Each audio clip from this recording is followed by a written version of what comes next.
Welcome to Buddha at the Gas Pump. My name is Rick Archer. Buddha at the Gas Pump is an ongoing series of interviews with spiritually awakening people. There are about 350 of them now, and if you'd like to check out previous ones, go to batgap.com, B-A-T-G-A-P, and look under the past interviews menu, where you'll see them organized in several different ways. This podcast and YouTube show is made freely available to anyone who wishes to watch it. But it is made possible by the support of those who feel like supporting it. So if you're one of such people, there's a donate button on batgap.com on the right-hand side. My guest today is Richard Miller. In 1983, Richard met his spiritual mentor, Jean Klein, who introduced him to the direct realization of the non-dual teachings as exemplified in the paths of Advaita, Kashmir Yoga, Taoism, and Dzogchen. Richard now shares this realization and its integration into daily life through meditative self-inquiry, the presence of being and what lies beyond all sense of self and separation. Richard teaches internationally and serves as a consultant researching the non-dual meditation protocol he's developed, Integrative Restoration, I-Rest meditation, a secular adaptation of the ancient practice of yogic meditation, Yoga Nidra, studying its efficacy on health, healing, well-being, and awakening. And what I hope to accomplish with Richard today is one thing that's a little bit unique about him is that, and what he's doing, is that he has taken a practice from an ancient tradition and adapted it in such a way that it can be applied in a modern context, and is doing that very successfully with PTSD sufferers, people being taken out of sexual slavery in India, and a number of other contexts like that. And I find that very laudable. It's sort of along the lines of, my old profession as a TM teacher, where we really felt that there were practical benefits to meditation. It wasn't just a philosophical or spiritual thing with no relevance to the so-called real world. So I think it's great that he's doing that. And it also does have deep philosophical and spiritual implications and value as a tool for awakening. So hopefully the people listening to this, whether they are dealing with kind of very real human problems that might be ameliorated somewhat by meditation, or whether their primary concern is just awakening or realization or enlightenment, I think we'll find this interview relevant. And maybe to get us started, we're going to go through a bunch of stuff like Richard's past and his spiritual path and all that kind of stuff. But just along the lines of what I've just been saying, I wanted to read a quote by Adyashanti that came my way recently. He said, "Enlightenment is a destructive process. It has nothing to do with becoming better or being happier. Enlightenment is the crumbling away of untruth. It's seeing through the facade of pretense. It's the complete eradication of everything we imagine to be true." And as much as I respect and admire Adyashanti, I think he's one of the best teachers out there, and maybe he would explain this differently if I confronted him with the quote, I kind of feel like it does have something to do with becoming better and being happier. And I think Richard might agree. So how would you react to that quote, Richard? I think of it as both a constructive path, and rather than destructive, I would call it a deconstructing path. And what I think of is it takes away all that we have believed ourselves to be and reveals what we truly are. And what I see personally is it erupts tremendous joy, tremendous happiness, but not the kind of happiness or joy that we were used to before, which was predicated on something. It's really just a joy that's innate in our cellular DNA, as far as I'm concerned. And it's fascinating to weather then the human experience, which brings grief at times through loss, sadness, irritation, all the human emotions are still there. But what I've discovered is this underlying equanimity and joy that doesn't go away. It's like rock solid and forms the foundation underpinning. So I like the idea of deconstructing. It deconstructs who we thought we were, reveals who we truly are, and actually provides an incredible constructive ground for our humanness then. Yeah, maybe the kind of thing Adyashanti was alluding to there was this sort of thing presented by The Secret, where you're going to be able to get more stuff, if you apply these deeper laws of the mind. Or, just the sort of human potential movement where you become a better person, and there's emphasis on the word person. There's a lot of, but not so much transcendence of your personhood and getting right down to your essential nature. Maybe that's what he was saying in that quote. I don't know. Well, there's the other aspect, which is I think there's a myth in awakening that somehow we're going to destroy the ego. I see this in some of the Eastern writings, destroy the ego. You're going to get rid of it. It'll never come back. It's a falsity to me. The ego structure is built in and hardwired into our DNA, the sense of I-ness. We just appreciate that it's just a process. It's no longer who we take ourselves to be. And now we can see it operational in the I don't know, the exertion of our personality. But now it's not in control. We realize we're radically and fundamentally not in control. There is no actual I here or ego here. It's just a process like anything else, a function. The way the sense of smell is a function, or this, or the, use of your limbs is a function. It's just sort of a faculty, you're saying. Exactly. And then it's not in control. We realize there's a fundamental intelligence here that's in control. I feel like when I wake up in the morning, I open my eyes and I basically say, okay, tell me what to do. Yeah. There's a Sanskrit saying, I don't remember the Sanskrit, but the English equivalent is Brahman is the charioteer. Yes. Yeah, you may have heard that. Yeah. Meaning that the intelligence is governing the universe actually is governing our life, and if we allow it to do so, can probably do a better job than we as a limited individual can do. And actually, I like what you just said, because awakening puts us interconnected into that cosmology, that universal aspect. So we find our place in the universe. And to me, when we find our place in the universe, that brings forward tremendous contentment and, dare I say, happiness. And what I'm aware of is the stress of daily life and the insults that can happen to us in daily life somehow often disconnect us from ourself and our place in the universe. Awakening, we come back to that sense of being in harmony, both here at the human level and then with the entire universe, cosmos. Yeah. Well, that'll kind of segue, maybe not immediately, but a little bit later on, into what you're doing with iRest or Yoga Nidra and PTSD sufferers who have been pummeled by the stress of daily life and extraordinary stress, and have bottled it up, and it's handicapping them. So we're definitely going to talk about that. So was Jean Klein your first foray into spirituality, or did you mess around with a bunch of stuff and then discover him? I had the unique privilege in 1970, when I started on this path, of meeting an extraordinary woman who had just come here from the Far East. And when I was studying psychology, she became my mentor. She had grown up in a Buddhist community in the Far East. Her mother had taught her yoga as a child. She had studied existential psychology with an associate of R.D. Laing. She had studied with Erich Fromm. So she came to me and we began to look at what's the integration of Eastern and Western psychology, Buddhism, yoga. Then I met an extraordinary man, Stephen Chang, who introduced me to Taoist studies. I studied with him for many years.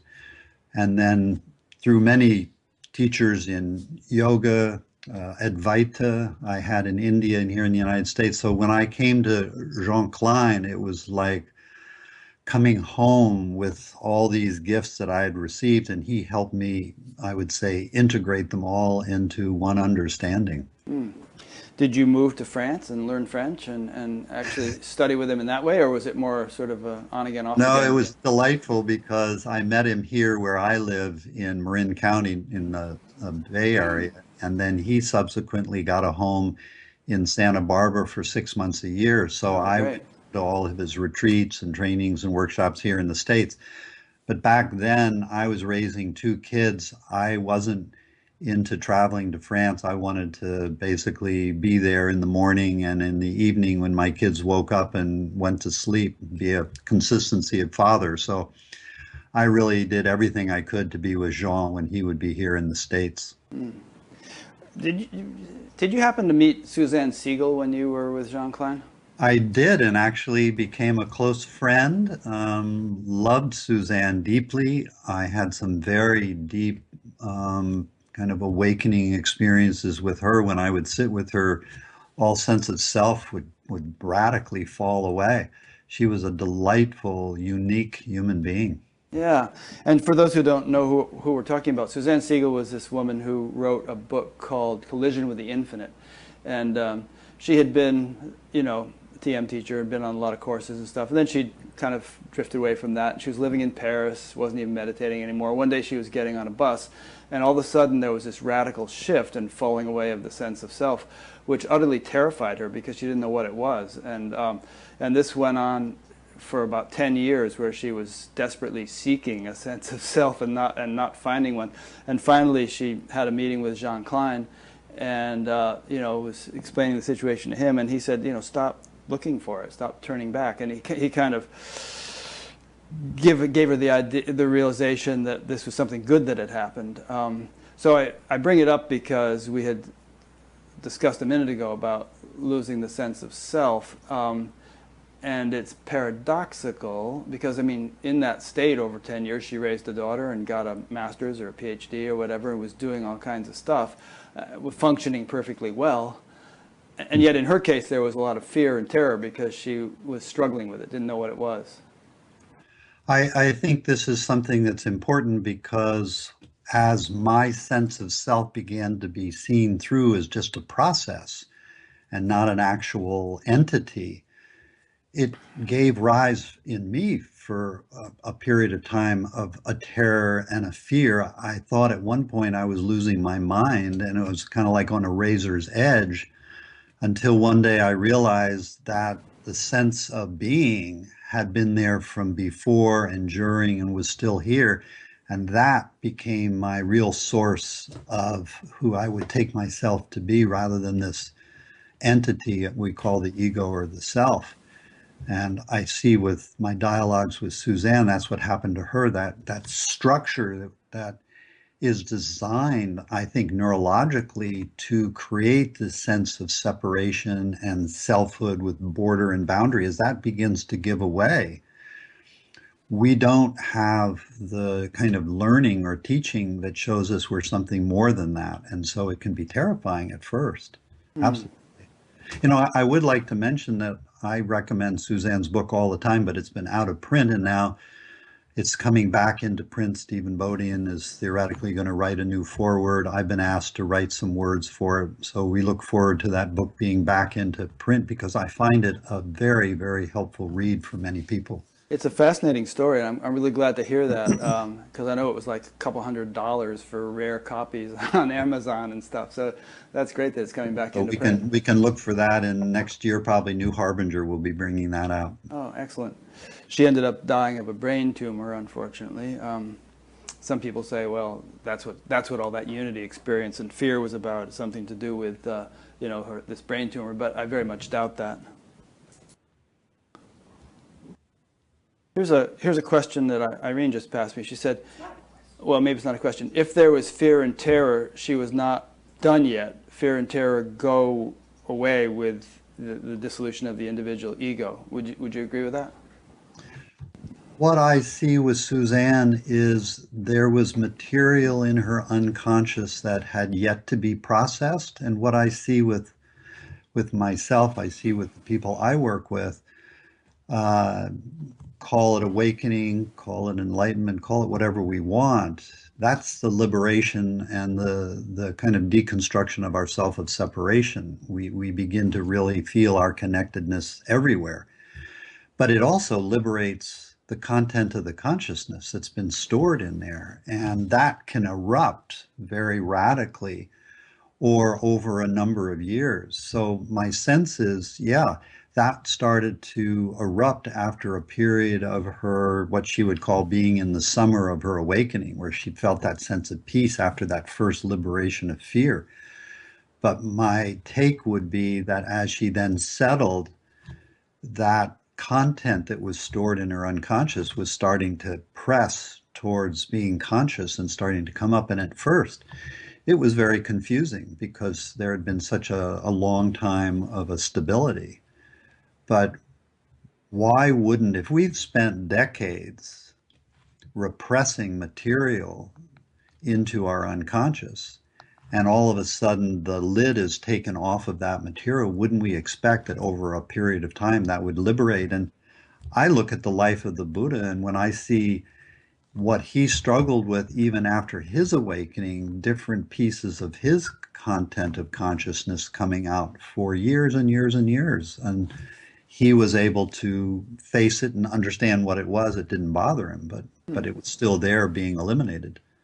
I don't know enough about the Buddha to know that story, but just tell us a bit. I mean, so Sure. he had his liberation, his famous awakening under the Bodhi tree, and so he actually processed stuff for years after that? Yeah, let's look at what he often said to Ananda, his attendant. He would say two things in the morning when he would come out, and Ananda, and he would start talking. He said, "Last night, Mara came and visited me, but I saw who it was and he went on his way." Well, Mara represents those kinds of desires, those kinds of unconscious processes. And so in his first report, he would say, "I saw that piece of content. I saw Mara, and it liberated and went on its way."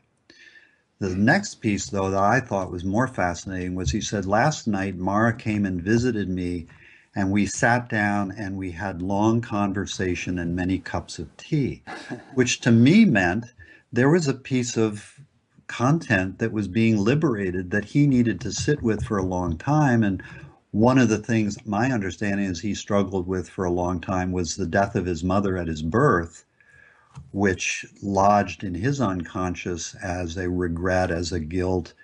But ultimately that was liberated, and the story goes that he met his mother on another world and she became a student and enlightened. And I do remember one evening with Jean Klein, who I felt was a very, very liberated, awake human being. And one night, and we were used to sitting for about a half an hour, and one night he sat for a half an hour, and I opened my eyes and he was continuing to sit, and then another half an hour went by, and then almost another half an hour, and finally he opened his eyes and got up with his attendant and walked back to his room. And when his attendant came out, Leif, we said, "Leif, did you ask Jean what was going on? Because he sat for so long tonight." And he said, "Jean said, I had a long thought." That's funny. You know, there is this myth that somehow we wake up and we're never going to have another disquieting thought. We're never going to get irritated again. There's going to be no sadness or grief.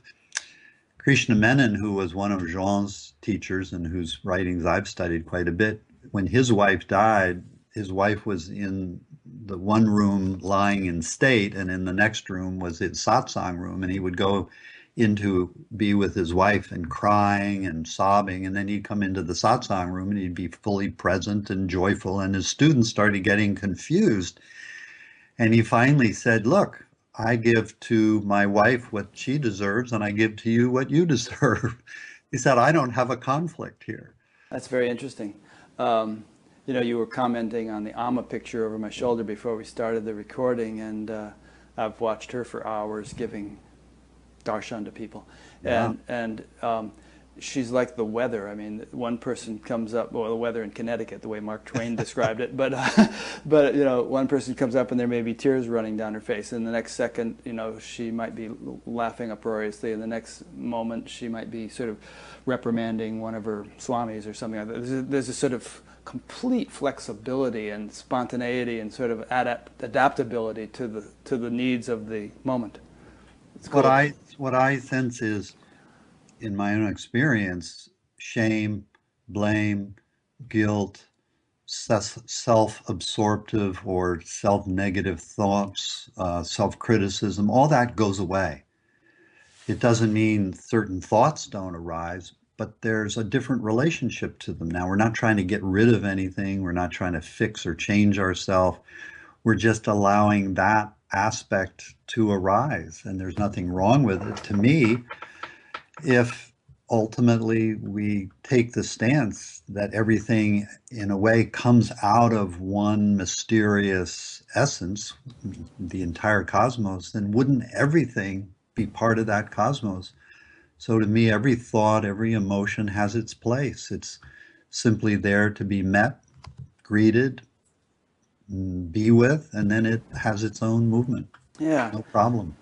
This discussion, I'm just kind of rolling along with the way this unfolds here, but yeah, and we're going to cover a lot of different things. We have plenty of time, but this discussion that we're on right now reminds me of a theme that's very interesting to me, and that is that I just have this sense that it would be, as a culture, that maybe over the next 50, 100, 200, whatever years, we're going to develop an understanding of what enlightenment, awakening, and so on is, and all of its nuances and all of its stages and so on, that might be comparable to our current roadmap of North America compared to what it was when the first settlers arrived.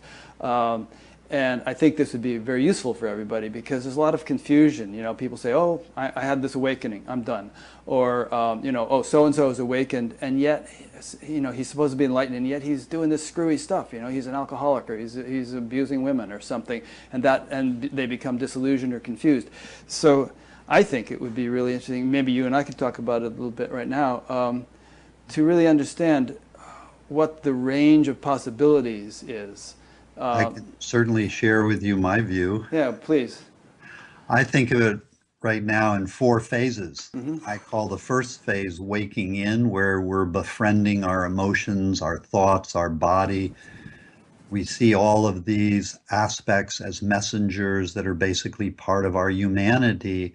And as we become an integrated human being, we may still take ourselves to be separate, but there's that first integrative, I call it constructive phase of waking into our being a human being, but still separate.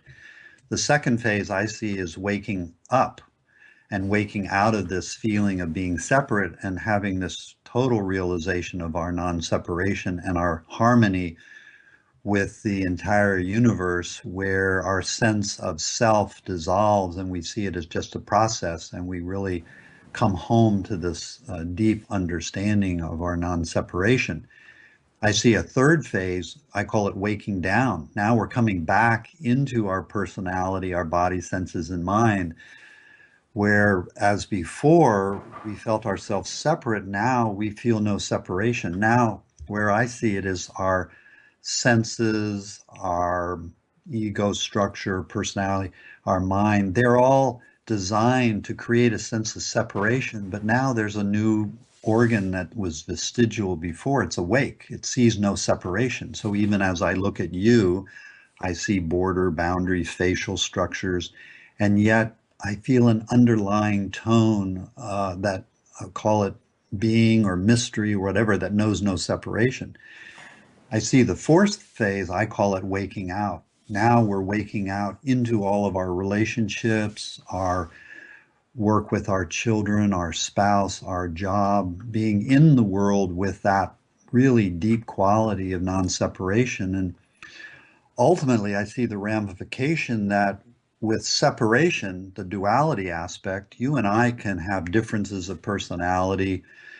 You want to vote for somebody, I want to vote for somebody else. We can disagree, we can have conflict.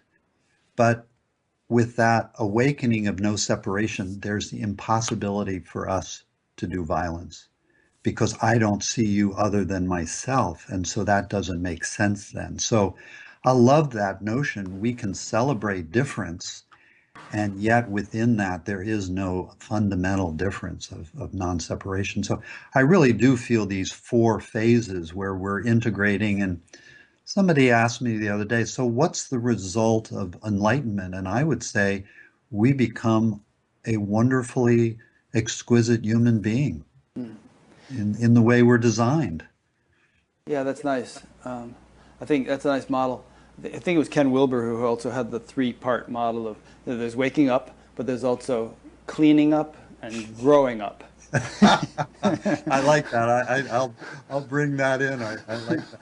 Yeah, waking Yeah, up, cleaning up, and and growing up. growing up. And I think, Because we can think of examples of people who have got one leg of that stool, but not necessarily the other two. yeah, and I think that really is the maturing of us as a human being. Yeah. Um, just on the note about the voting for different people and all that. I mean, if we really take a God's eye view of things, then we're all sense organs of the infinite. Every human being, every aardvark, every flea, every being of any sort is sort of a lens through which divine intelligence is shining, and every lens is different. So if we just take the lens view, then of one particular lens, then we kind of clash with every other lens. But if we take the view of the light which shines through all the lenses, then they're all just flowers in a great variety. And no judgment, then everybody is doing the best that they know how based on their conditioning, their genetic coding, the way they grew up, and this mystery of how we come to be each so different. So there can be no guilt or no blame, but there are places I see then for boundaries and borders depending on a person's behavior, but no shame, no blame, just everybody's doing the best they know how. Yeah, which doesn't make you wishy-washy. I mean, it doesn't mean you're not going to have, you know, issues that really light your fire. I think you're stop bringing killing up one of the, elephants or all the other things that you might be passionate about, but it sort of gives a little bit of a lightness to it. So you're not going to be blowing up airports or something because of the your fixed position. No, you're bringing up one of the myths I see that's asked all the time in dialogues that I participate in, which is if I wake up, won't I drop out of the world? And my response is, hey, you're a unique expression. Maybe you may, but probably not. You're going to actually have more energy, more boundless ability to be creative because you're no longer placing things in the way of your creativity. You're unblocked. You're willing to be seen. You're willing to be heard. You're willing to be who you really are authentically. Yeah, great. And let's loop back to something you were saying a minute ago about, well, let me just restate it as I understood what you were saying. And that is that when we awaken pure consciousness, or whatever we want to call it, when we kind of like enliven that area, or that's not an area, but when that... Something wakes up. Yeah, when that thing wakes up, it's in a way you could say it's not passive. It begins, it has its job to do. It begins to purify, to seep into every nook and cranny of our life. And so you were talking about people who had woken up, like Jean Klein even, and others who are, and the Buddha you mentioned, who are still processing stuff for years. And I wonder if there's ever an end to that, or if it's really a lifelong thing. As long as we're in a body, there's room for refinement, purification, clarification, or whatever. Well, if we look at the human being as a structure, as a process, it is in evolution. The ego structure 100,000 years ago didn't exist. It hadn't been created yet because the neocortex hadn't fundamentally come online. So we see that just the human functioning as a process is in evolution. And so we're in evolution as you and I are sitting here. We're changing our cells, our DNA, our genetic structure. So the underlying fundamental mystery of, call it consciousness, awareness, presence, whatever, that doesn't seem to evolve or change. But this organ as a receptor, as a receiver and a broadcaster, to me, that feels like that's in constant evolution and constant change. So my sense is, as long as we're alive, we're going through fundamentally new experiences, integrating depths of understanding that might not have been there because receptors are coming online. Our first understanding of non-separation may be very different from 30 years later as we've been living and growing into it, although something, I feel, fundamentally is unchanged day to day. It's always brand new, but it's always the same. It's a fundamental paradox as far as I'm concerned. I think it's an important point, and it's a point that I think confuses some people, at least judging by comments I get on YouTube and so on. There's some people who feel that, you know, they have a clear, at least understanding, if not experience, of the unchanging dimension, and with that in mind, or in experience to whatever degree, they say, all right, well, you know, that never changes, therefore the whole idea of continued growth and is absurd. You know, you're already enlightened. There's no degrees of enlightenment.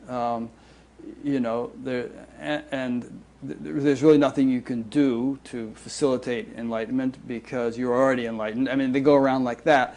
And, you know, I was just this morning, I happened to listen to a little bit of a question to Mooji on that point that someone asked. And I guess he kind of said what you were just saying, which is that, yeah, there's the unchanging value, and that doesn't change by definition, but the expression of it, the reflection of it, the experience of it, there's no end to clarification. No, and aren't we all, if we take the metaphor, we're each a different flower. We're all of one species, but we're different flowers. There's roses and carnations and carnelias and fly traps. And, you know, each of us, my feeling is we each have our own garden to tend. And as we wake up, we really just follow the marching orders of that underlying intelligence, and we each have a garden to tend. Some gardens are very tiny, some are very large, but each is unique. I love the line from the Bhagavad Gita, which says, to do your own dharma, your own work, imperfectly is better than to do someone else's perfectly. And I realize I don't need to worry fundamentally about the entire universe and every person on the planet. I just need to take care of my assignment, what I've been asked to do, and do it as beautifully and perfectly as I can. To me, there's an underlying structure here that is so far beyond what our human minds can understand. Once I come in harmony with it, I trust it, I fall into it, I feel that sense of duty and harmony, and there's tremendous creative energy here. Some people, you know, with that creative energy, like Ramana Maharshi, he sat still for 15 years and then stayed in one place, one ashram. But look at the incredible effect he had in the world. Other people like me, I'm out there working with military, working with survivors of sexual trauma or trafficking. I'm working with the homeless. I'm constantly traveling. It's a lot of, you know, one might say effort, but it feels like day to day just play for me. Yeah. I'm just waking up in the morning and following my marching orders. It's the way you're wired. I mean, you'd probably be pretty useless if you just sat around in one spot in the loincloth all day. I couldn't do it. Right. I go on vacation for 3 days, and after 3 days, there's so much creativity that starts to fire off. Yeah. Well, Yeah, another translation of that verse is, because one can perform it, one's own dharma, though lesser in merit, is better than the dharma of another. yeah. You know, the better is death in one's own dharma. The dharma of another brings danger. So it can actually be dangerous to try to live somebody else's dharma, not one's own. Well, in that way, we go away from ourselves. So the danger I see in that is we'll start to feel inside something's wrong, something's not right. And, you know, in this discussion, I'd love to add, I think we each have an inner gyroscope or compass. When we start to go away, that compass starts pulling us back. And one of the things that happens when we start to go away from ourselves is a feeling that something's not right. If we're identified with the ego structure, it lays claim to that, and it tends to say something's wrong with me versus something's wrong. And when we're out of that ego structure and we really do feel that it's just a functioning, we're no longer identified with it, as we may go away, say, as you say, starting to look at somebody else's dharma than ours, we should feel within ourselves something doesn't feel quite right. And as we stop and really look at that, we realize, oh, I'm starting to do somebody else's job, not my job. And we come back to it. It's nothing to do with an ego. It's just I'm following what feels right moment to moment. Yeah, there's a couple interesting points here. One is that pure consciousness, pure awareness, the self, it kind of has a flat, inanimate connotation or feeling to it if you define it that way. But I like to sort of think of it in terms of its intelligence quality, which is, I mean, maybe there is a totally absolute level which is beyond any sort of intelligence or anything else. But there's, perhaps as it begins to manifest, at least there's a sort of an evolutionary nature to it, a force to it, which we could argue has given rise to the whole universe and the evolution of more and more complex forms through which it could know itself. But it functions in our life in a way like, I mean, just as for instance, the immune system is always sort of like trying to clean things up and get rid of attackers and so on. This kind of evolutionary core to our being is always fostering our development, fostering our evolution. And I think that ties in with the theme of Dharma, where there's an evolutionary I can't say that word, trajectory in a person's life, which may become more and more clear to them, or which they may stray away from. And the idea is to attune yourself to that. And when you do, then nature's principle of least effort kind of comes into play, where you feel like you're not even working or doing anything at all, even though you might be dynamically active, because you're really going with the flow of the river rather than sort of paddling against it.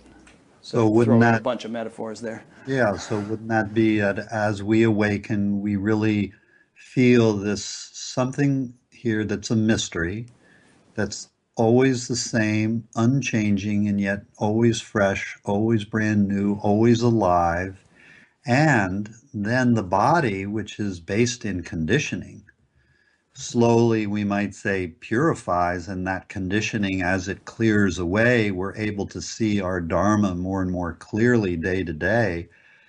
But I also see that the human body and mind are a expectation, anticipating, creating machine.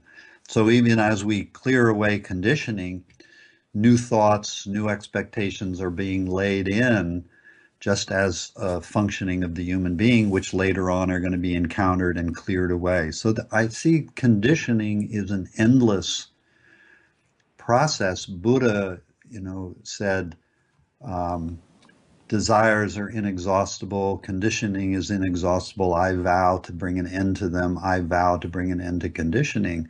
What I see is we step out of it. It doesn't mean that it goes away. It continues. We're just out of the process. Jean Klein had a wonderful statement. He said, at first, we think we're in a cage that we're trying to break out of. Ultimately, we see that the cage has always been within us, and we've never been in it. It's in us, and that was where we find our freedom. And I've come to realize that I'm not in my body. The body's in me. So I can feel it. I'm not separate from it, but it is a functioning in my awareness. And ultimately, there's something even beyond the awareness, because the awareness is in that greater mystery. And so I see that conditioning is something we'll always have, but we become more comfortable navigating it and feeling this unchanging, fresh intelligence, however we want to call it, that really knows what it needs to do moment to moment. And I just say, okay, I turn myself over to you. Yeah, I think there are degrees of conditionability, if that's a word. You might have two soldiers in Iraq, and basically in the same platoon or whatever. One comes back with serious PTSD, the other doesn't. They've done studies with meditation and measuring things like galvanic skin response in reaction to stressful stimuli, like a sudden loud noise. And they find that, the more advanced one is in one's meditation practice, the more quickly one adapts to stressful stimuli and is thereby not stressed by them. Right. And there's the old Vedic metaphor of line on stone, line on sand, line on water, line on air. The very same experience can either etch a deep groove in the nervous system, so to speak, which lodges there and might be difficult to get out, or it can just sort of pass through us without much impact. And using your metaphor, then I would say meditation, the kind of practices that one might do, yoga, breathing, Tai Chi, they help us move from being solid earth, etched stone, to being more quality of spaciousness, where insults, what might otherwise cause trauma, they pass through us like they would pass through space. There's nothing Yeah. for it to grab a hold of. And I tell my students, if anything lodges in you, it's still a place to look at where it's still not clear and has grown up and matured and become spacious. So I think with time, we become more spacious, more transparent. I I worked with a yogi in India that Jean Klein worked with. Uh, and when I first met Jean, I asked him, I know that you worked with the Kashmiri yogi and then you worked with this yogi in India. What was the difference of their teachings? And Jean said, well, when he was with the yogi in India, it was like standing in front of a translucent pane of glass. There was all this light coming through. And I felt that same thing when I was working with him. He said, but when I was with the Kashmiri yogi, there was no pane of glass.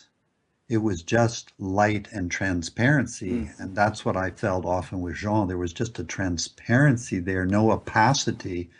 And it is what moved me from one teaching over to Jean, because I felt in that other teacher and teaching, there was this opacity that felt like an obstruction to awakening, whereas Jean basically removed the pane of glass, and basically there was no longer any obstruction.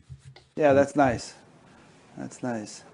All right, that's perfectly clear. No need to elaborate on it. Although it might segue us into...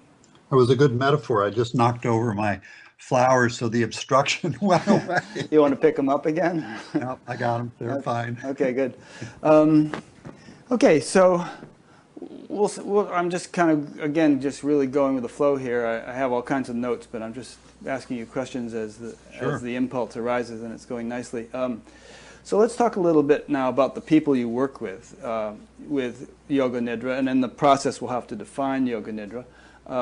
Like you work with some pretty people who've really been through it, and pretty severe situations, and get some really great results with them.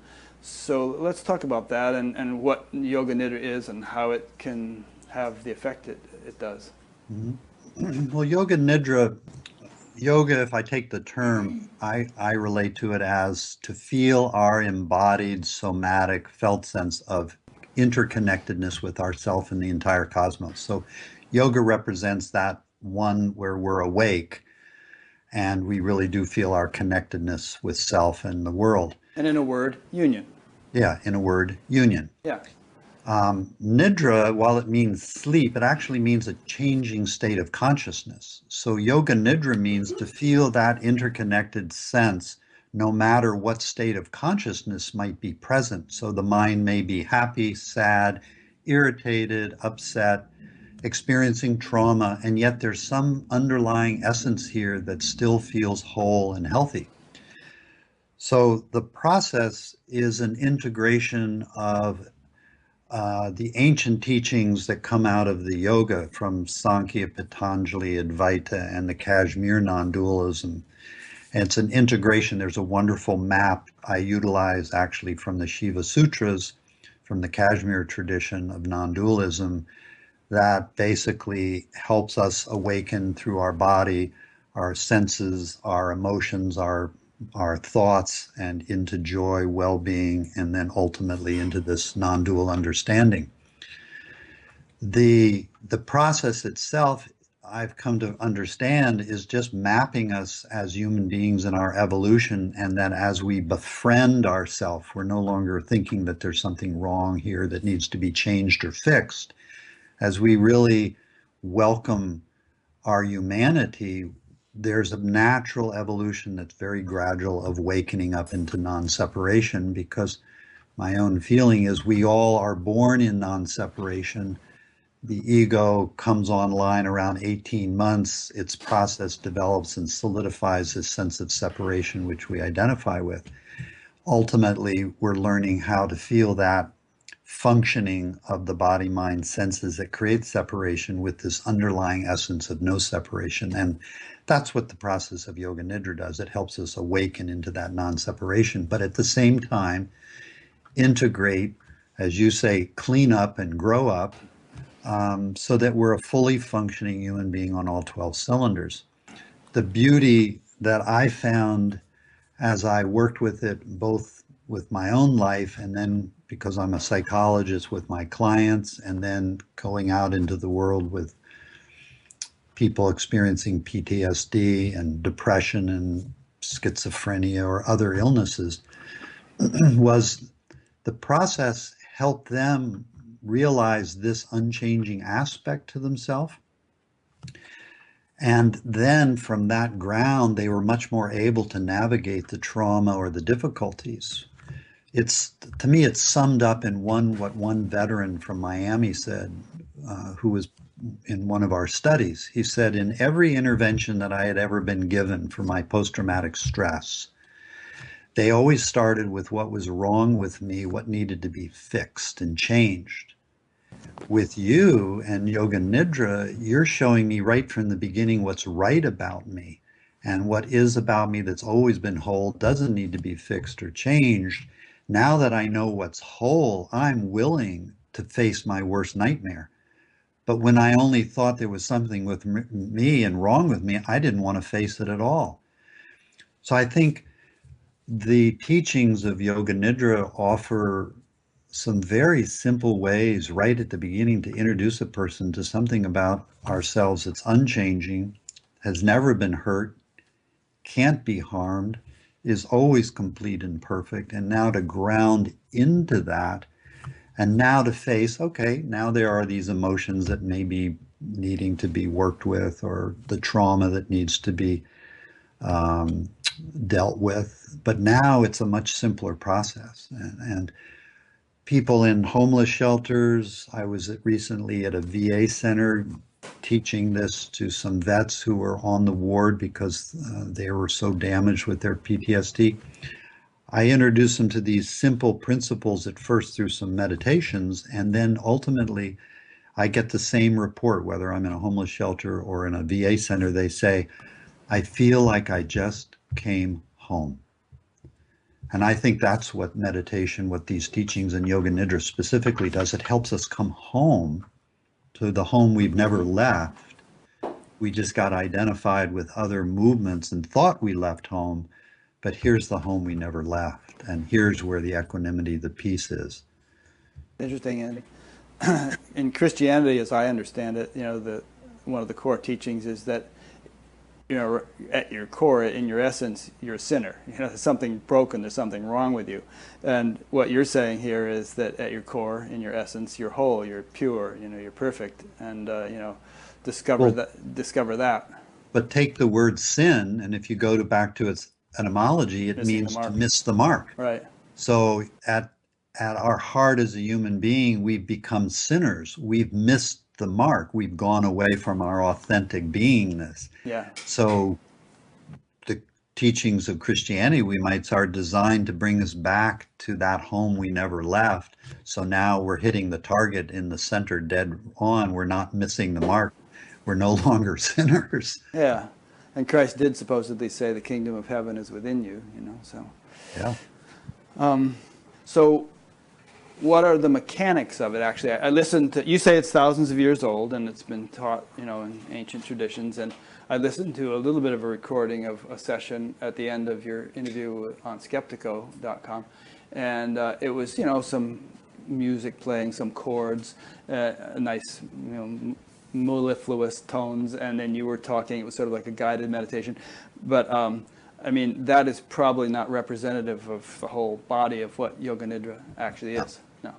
So if I can just speak to that quickly and in a way take you through it, take me through it, take us through it, and who's ever listening, which is if we take a moment when we're between two doings, so we've finished mowing the lawn and we're not yet ready to go on to the next thing, and we're just taking a moment of time out, or between two thoughts or two breaths, there's a moment where we're just being.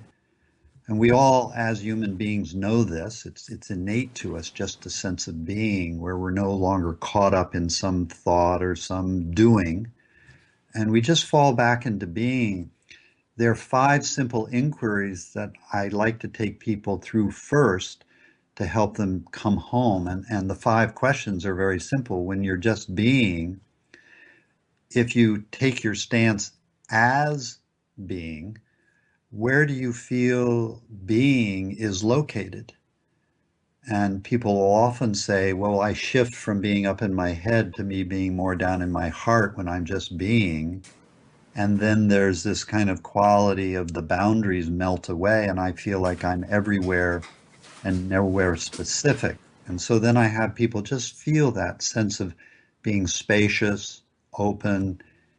There's a quality of presence here, it's embodied, but it also feels like an unlocalized field. So as we come into being, then I'll ask, what's happening to your thoughts? And people will say, well, my thinking is slowing down or stopping. I'm just in an easeful kind of timelessness, because we know thought and time go together. Past and present are part of thinking. So when we're just being, we enter into our timelessness. My third question is, as being, do you as being need anything? And everyone, whether it's in a homeless shelter or a vet, says no. As being, I feel complete and perfect just as I am. So I'll have them rest in that sense of being beyond need or want. It doesn't deny that the body has a need or a want. We still need air and food and shelter and clothing. But as being, we're complete. And then I ask, is this unfamiliar? And people will say, well, no, I feel this all the time. I mean, I've known this. I will ask, then how much time of your day do you spend nourishing being? And they say, we don't spend any time. So I say, well, let's spend a little bit of time just nourishing this feeling of being. And then the final question is there anything special that you need to do to be? And people realize, no, I could be reading a book, having a conversation like we're having. I could be working on my computer, walking in the street, eating. I can be along with any doing. So it's free of doing. So now what do I introduce you to? You're spacious and unlocalized, outside of time, outside of need, want, or desire, perfect just as you are, complete, whole. And then I say to them, your trauma, has this beingness been hurt or harmed by your trauma? And they'll really realize in an instant, no, it's always been here. I've just gotten distracted by the trauma. So I really take time to anchor a person in this quality of being, which in another case, I was working with this fellow who had deep depression. In the first session, I introduced him to this quality of being. And then we proceeded to look at what was causing the depression. And he came back the second session and he said, I want you to understand something. I've been through numerous psychiatrists, medications. I had lost all sense of hope that I'd ever be able to dissolve my depression.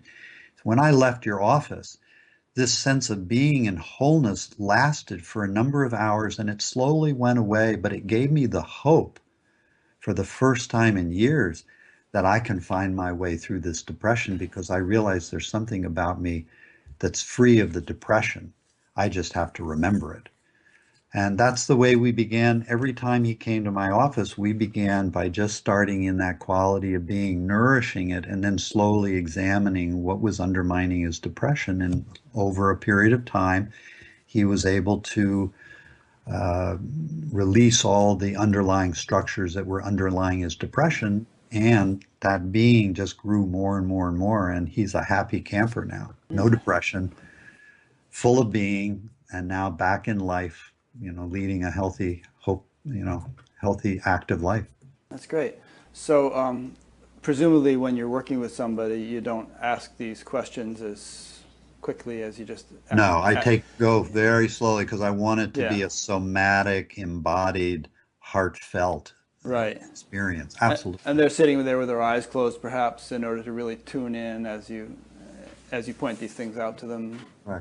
Yeah. And it's the way I start my retreats, workshops. When I'm working with a person individually, I want them to have that sense of coming home to themselves right away. So it's interesting then we're not doing the practices, meditating, doing yoga, whatever. We're not doing it to get that.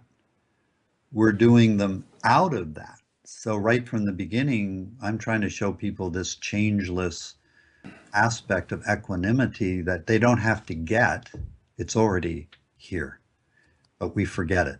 Yeah. We're so conditioned, we lose it very quickly. Yeah, there's a couple of famous verses in the Bhagavad Gita. One is, be without the three gunas, meaning be without activity. And then the other is established in yoga, perform action. So, you get established there, and then from that foundation, you perform action, the whole thing goes a lot better. And I think one of the difficulties can become with a statement like be free of the three gunas, then we're trying all these things to get free of them, versus when we come into our beingness, we see that in that moment we are free of them, Yeah. even though they're still here. I think it just So means they're not- momentarily, like transcend them momentarily, and then having done so, re-engage in activity. And yoga nidra is a process. It's interesting. It propagates 5 sheaths of identification: our body, our energy body, our emotions, our thoughts, and a sense of joy. It talks about how we get identified with these. So yoga nidra is a process where we're taking off these sheaths. We're taking off our clothes of identification, Are you referring to the koshas? the koshas. Yeah. And as we take them off, we discover this unchanging aspect, and then we put our clothes back on, don't we? We walk back into life with our clothes back on. We have a body, we have emotions, we have thoughts, but we realize ourselves as this unchanging aspect that at first we're so identified with these sheaths of body, senses, mind, and emotions. We think that's who we are, an ego. When we take them all off, we discover, wow, this is who I really am. And now we put our clothes back on, so we go back into the world. We look like everybody else, but we aren't like everybody else. So, a lot of yogic practitioners and so on would consider it a pretty big deal to actually penetrate the 5 koshas and get beyond even the Anandamaya kosha, the bliss sheath, and that would be quite an accomplishment for an advanced yogi. Are you saying that happens pretty commonly among your students? I think the insight into being can be had very quickly. So I put it into different phases. There's the awakening stage. I think awakening can actually have a glimpse very quickly. I do too, day one. Day one. But for that establishment, that takes time and decades at times, and to grow into and clarify all that conditioning that we've been so conditioned to identify with. That does take time. And I'm reminded of the story, you've got Amma sitting behind you. One of my favorite pictures is of Anandamaya Ma, who very early in her life had this sense of tremendous bliss and awakening and non-duality. And in her later years, her students came to her and said, Ma, we're a little concerned about you because you seem to have lost your bliss. And her remark was, isn't it great? I'm no longer distracted. Huh. And my sense is, she was commenting that even bliss, even joy can become an obstruction to that even deeper state of non-duality. And I see that in many circles, being, this sense of being, in itself sometimes then becomes the new goal, or it's substituted with awareness, because I see being as a quality that's fairly viscous and substantive, and it's in our awareness, and awareness has no qualities. Its quality is that it has no qualities. But even that, there's something beyond that. And so we have to keep going. It takes, I think, decades sometimes to really deepen into the understanding that the glimpse gives way to an establishment that can give way to this quality of beingness, gives way to awareness, which is more rarefied, gives way to what I call what lies beyond all sense of self and all sense of self-awareness. Yeah, that's great. You and I have a similar story in that when we first learned meditation, we immediately, having listened to your story, we immediately had this sort of deep transcendence, which had a huge impact on our lives. But now we've been at it for 40-something years, and no regrets. I mean, it's, but it's an ongoing process of continuing integration and so on. Yeah, I mean, in 1970, with my first class in Yoga Nidra meditation yoga, I walked out feeling myself totally in harmony with the universe. It was a deep coming home. And it slowly faded, and it gave rise, as you know, to this incredible vow to what just happened and how do I understand this? And so that's 1970. Fast forward to 1998, when I really did, 1997, somewhere in there, have this profound coming home, I would say, where the image I have is somebody got into the light switch and soldered all the wires together, so now that it doesn't turn on or off, it's just on. And that sense of equanimity hasn't gone anywhere for years now. But gosh, there were decades of glimpsing and going away, glimpsing and going away. And it was with Suzanne where I really had a deep, profound glimpse, and with Jean, many glimpses, and a kind of a coming home with Jean. But in the couple of years before Jean passed, I remember going to him and saying, Jean, I've had this incredible understanding, and yet there's something in me that still feels like it wants to be affirmed by you. And I loved what Jean said. He said, who wants to be affirmed? I loved him because he gave me no hold for any sense of self. And I have a wonderful story. There was still that kind of, how do I work with this kind of last obstruction? And so I actually met with Adya one day, and we sat privately, and I said, Adya, would you be willing to play Jean Klein for a moment? And he said, sure. So he backs up and he's pretending he's Jean Klein. And I said, I'm going to ask you a question. He said, ask away. And I said, I've had this deep experience, understanding, and I was going to ask him the same thing, that I had asked Jean, and it just, in that moment, it disappeared. Huh. All sense of obstruction, doubt, just dropped away. And what I realize is those kind of final doubts, we have to just keep working with and bringing in and musing and wondering, and then one day they just drop away. And there's no more doubt. Unless there is. Unless some little Absolutely. hidden morsel kind of pops out. And those deeper layers of conditioning can work themselves back up and give little sprouts of doubt. Absolutely. But I think a nice point that we're dwelling on here, it's actually, there's a verse in the Gita that refers to it. It's, no effort is lost and no obstacle exists. Even a little of this Dharma relieves great fear. So it's like people shouldn't think that they're going to necessarily have to spend years and years and years and years before getting relief. Even on day one, there can be huge relief. You and I both experienced it. And there's no obstacle. No effort is lost, meaning any time you put into this bears some fruit, and no obstacle exists. There's nothing that can, I don't care, as you would probably say, no matter how severe your PTSD, it's surmountable if you go about it the right way.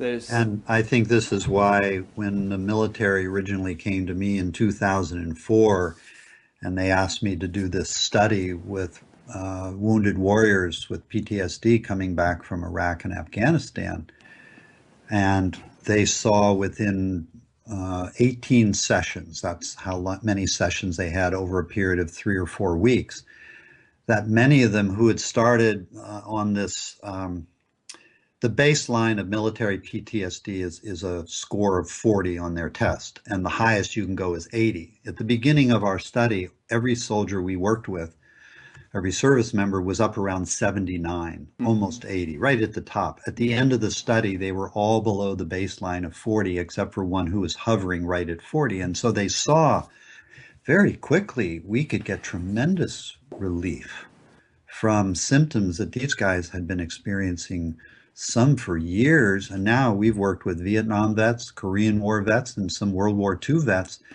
And they come often, they'll say, it's the first night of sleep I've had since Vietnam after one session. That's fantastic. So we know we can get tremendous relief, that what I see instills that sense of hope that there is a way through. And then as we're discussing, it may take now many sessions, many years to really clear away all the debris, but it is possible to clear the debris. Yeah. Personally, I think that spiritual practice of some sort or spiritual evolution should be thought of as a lifetime endeavor, something that's definitely not a waste of time, something that should be part of your life, like exercise or eating a good diet or something. It just brushing your teeth. Yeah, brushing your teeth or any of those things. It has a cumulative effect, and it's never a waste of time. It's just it should be taught in the schools in some form or other. Well, we see that the neuroscience shows that as we're meditating, we're thickening the cortex of our ability executive functioning. We're growing our hippocampus, which allows us to see greater and greater perspective. We're, in a way, shrinking aspects of our limbic system, the amygdala, so we're no longer held hostage by our emotions. So we see radical changes over time with consistent practice. I think the secret, and I tell students I work with sometimes to stop meditating and to see how it comes back to you, because they start getting into a kind of a habit versus the freshness of we wake up and we feel meditation is calling us rather than something we feel we should do. We realize it's something that I should be doing. And the should changes from a kind of a captive condition should to really an aliveness. And yeah, I think if it's effective, you're going to naturally be inclined to do it. You're not going to have to discipline yourself. You're going to look forward to it. It'll be a joyful, exactly, nourishing kind of thing, just as you enjoy a good night's sleep or a good meal or something. Yeah, and it does have its effect over time, but the immediacy can come very quickly and give that sense of, wow, something's possible here that I thought was not possible. Yeah. There was one thought I had too earlier when we were talking about doubt, which is, in a way, I hope a little bit of doubt remains for the remainder of our life, because it keeps us honest.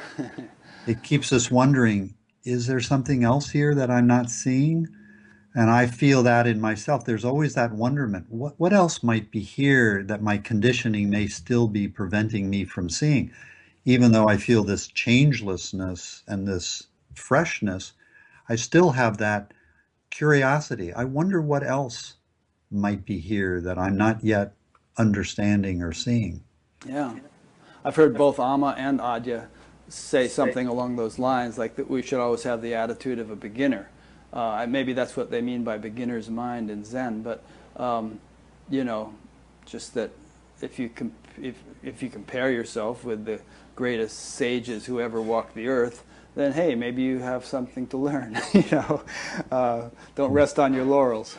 Right. And Buddha, they called him a jhana junkie because he would go during the rainy season and he would work stages of meditation over and over and over again. To me, he was one who always remained fresh in his own meditation. I don't feel he ever rested on his laurels. He was always inquiring. That's interesting. I'm learning. I should read some kind of biography about the Buddha. These stories, these little things you're telling me I hadn't heard before. There's just a little phrase that came to mind a minute ago when you were talking about the brain, and that some people use, and that is brain sculpting. You can actually develop the brain physically as you can a muscle, not in the ordinary sense of, well, study mathematics and you'll get good at it, or study the violin and you'll get good at it. But well, actually, it is comparable.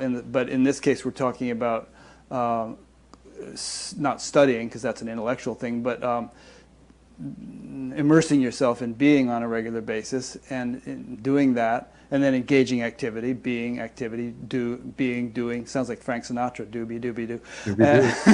And you physically change the brain quite dramatically over time. I think reading into the science, the neuroscience, which I've been doing and participating in these studies, I've done 26 studies up to now, but looking at the neuroscience that's coming out from the entire field of meditation, we can see these different networks: the default network, executive functioning, attention network, and the defocusing, or I call it the present-centered network. And as you're saying, we can learn how to turn them on, how to turn them off. Like the defocusing network is where our kind of recursive, self-negative, looping thoughts occur. We can turn that off literally by just taking a moment, feeling our left hand, feeling our right hand. The moment we go into feeling sensation, the thinking mind begins to turn off, recursive negative thoughts turn off, and the present-centered network up in our upper right-hand side of our brain that also has structures back into the back, it starts to turn on. I love the quote from Dan Siegel. He said, you enter into the world of infinite possibility when you turn on this present-centered network. And I think as we're doing meditation, if we understand the different ways of how to, as you say, sculpture the brain, we can do that. We can literally turn off our negative thinking, turn on the present-centered, timeless, spacious aspects of our brain, and grow those structures. And there's an indication that the default network can actually deactivate those areas that are assigned to blame, shame, self-criticism. They can actually drop out. You still have access to past, present, autobiography, but you no longer have that sense of negative thinking. And you basically turned on, as they've shown with long-term meditators of the Dalai Lama, their present-centered defocusing network is basically active whether they're meditating or not. So that sense of insight and creativity is always available, and they don't have those negative recursive thoughts. Yeah, I mean, the whole idea of this thing, presumably is true of Yoga Nidra and many other spiritual paths, is that it shouldn't just be something that you're enjoying during meditation. It should be 24/7, and that periodic meditation on a regular basis kind of brings about the physiological and psychological changes necessary to make it permanent. There's an analogy they use in India about dyeing a cloth. Dip it in the dye, bleach it in the sun. Dip it in the dye, bleach it in the sun. Each time in the sun it kind of loses its color, but it becomes more and more color fast, and then eventually it doesn't matter whether it's in the dye or the sun, it's the same color. Yes, and that's what I think meditation does. It makes us color fast. And then meditation is, we may do it in the morning and perhaps in the evening too, but actually, as you said, it's 24/7, 365. It's what we're doing. It's the way we're living our life now. It's not something we're doing, it's what we're being. Yeah. There's an interesting verse in the Gita, maybe you can remember it better than I. It's about, that in which all beings are awake is night for the yogi or something, and that in which the yogi is awake is... Can you remember that verse? How does that go? You're gonna get me in a senior moment, but I know the verse very well. Well, actually, I remember it slightly different. I remember it for what to a normal person feels like a speck of dust in their eye, to a yogi feels like a stick in their eye. So the sensitivity of the yogi is so advanced that the moment they begin to feel in any way they're going away from their true self, they right themselves, whereas for a normal person, we're kind of dulled in our senses and we don't see that we're going away. Yeah, well, that's a whole different topic, and that's interesting too. I mean, you see people doing atrocious things to themselves, which, some of which I did when I was a teenager, with kind of like relative impunity and unawareness, that, even a tiny fraction of that now would be repulsive to me, and I wouldn't even go there. So there's an attunement, a fine tuning, that takes place. And that is what meditation and pranayama and yoga and all the different exercises do. I think they just make it more and more sensitive. So I have the joke, my mother was right. I'm overly sensitive. Yeah. But there's a kind of it's a good sensitivity, and and it doesn't mean you can't, go shopping, or, there's a sort of a blend of sensitivity and strength that grow proportional to one another. You know what I mean? Yeah. So that you can deal with, let's say one of your patients had to go back to Iraq. He got over his PTSD, had to go back there, and he's still in the military. It could very well be that under that kind of intense situation, he was no longer susceptible to the stress, even though he might be more aware than ever before. Well, it is one thing that I've heard that many service members are actually using my CDs, MP3s in the field. They'll come back from a sortie where they may have been under fire, and they'll lie down on their bunks, they'll put on their earphones, they'll go through the yoga nidra process and basically undo the trauma in their body that they were just experiencing, and so that they can come back more fresh the next day. Some people have asked me, don't you feel that's an ethical violation of the use of yoga? And I say, you know what?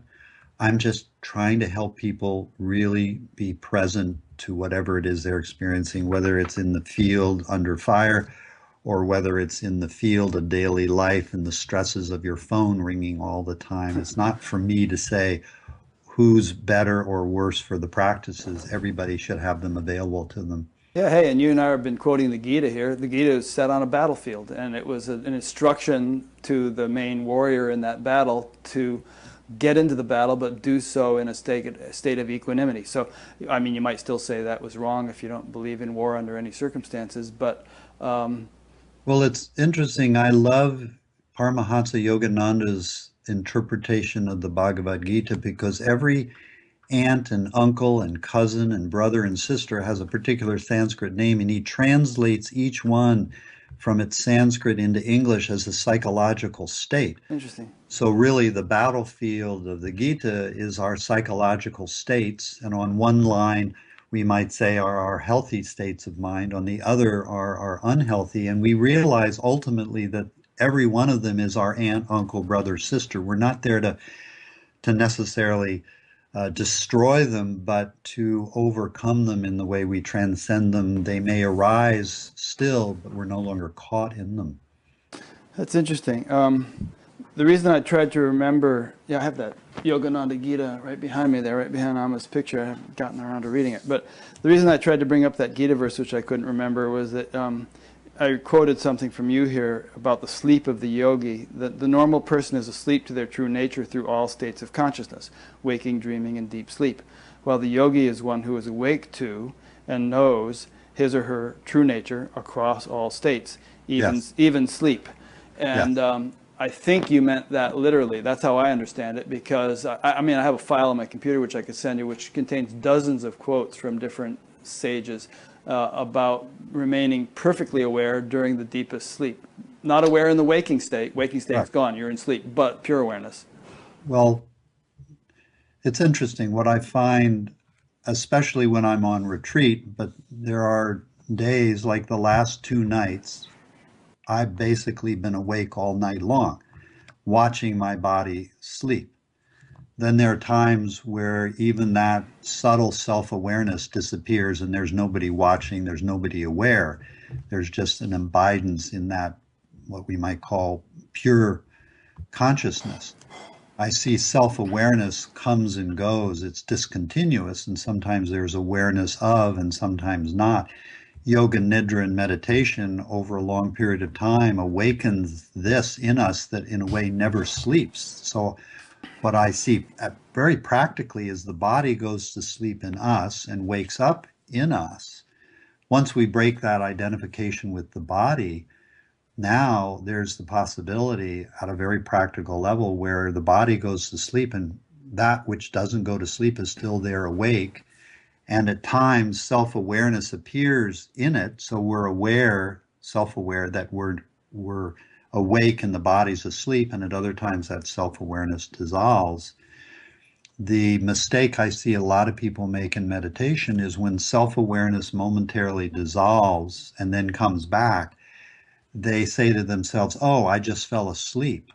When in fact, what may have happened was the sense of self-awareness disappeared. And Jean oriented to me that very early on by saying, look, when you're in deep meditation and that self-awareness begins to re-arise, especially say in the early morning, but in meditation, notice the perfume that it may be bringing back with it from where you just were, where I is not.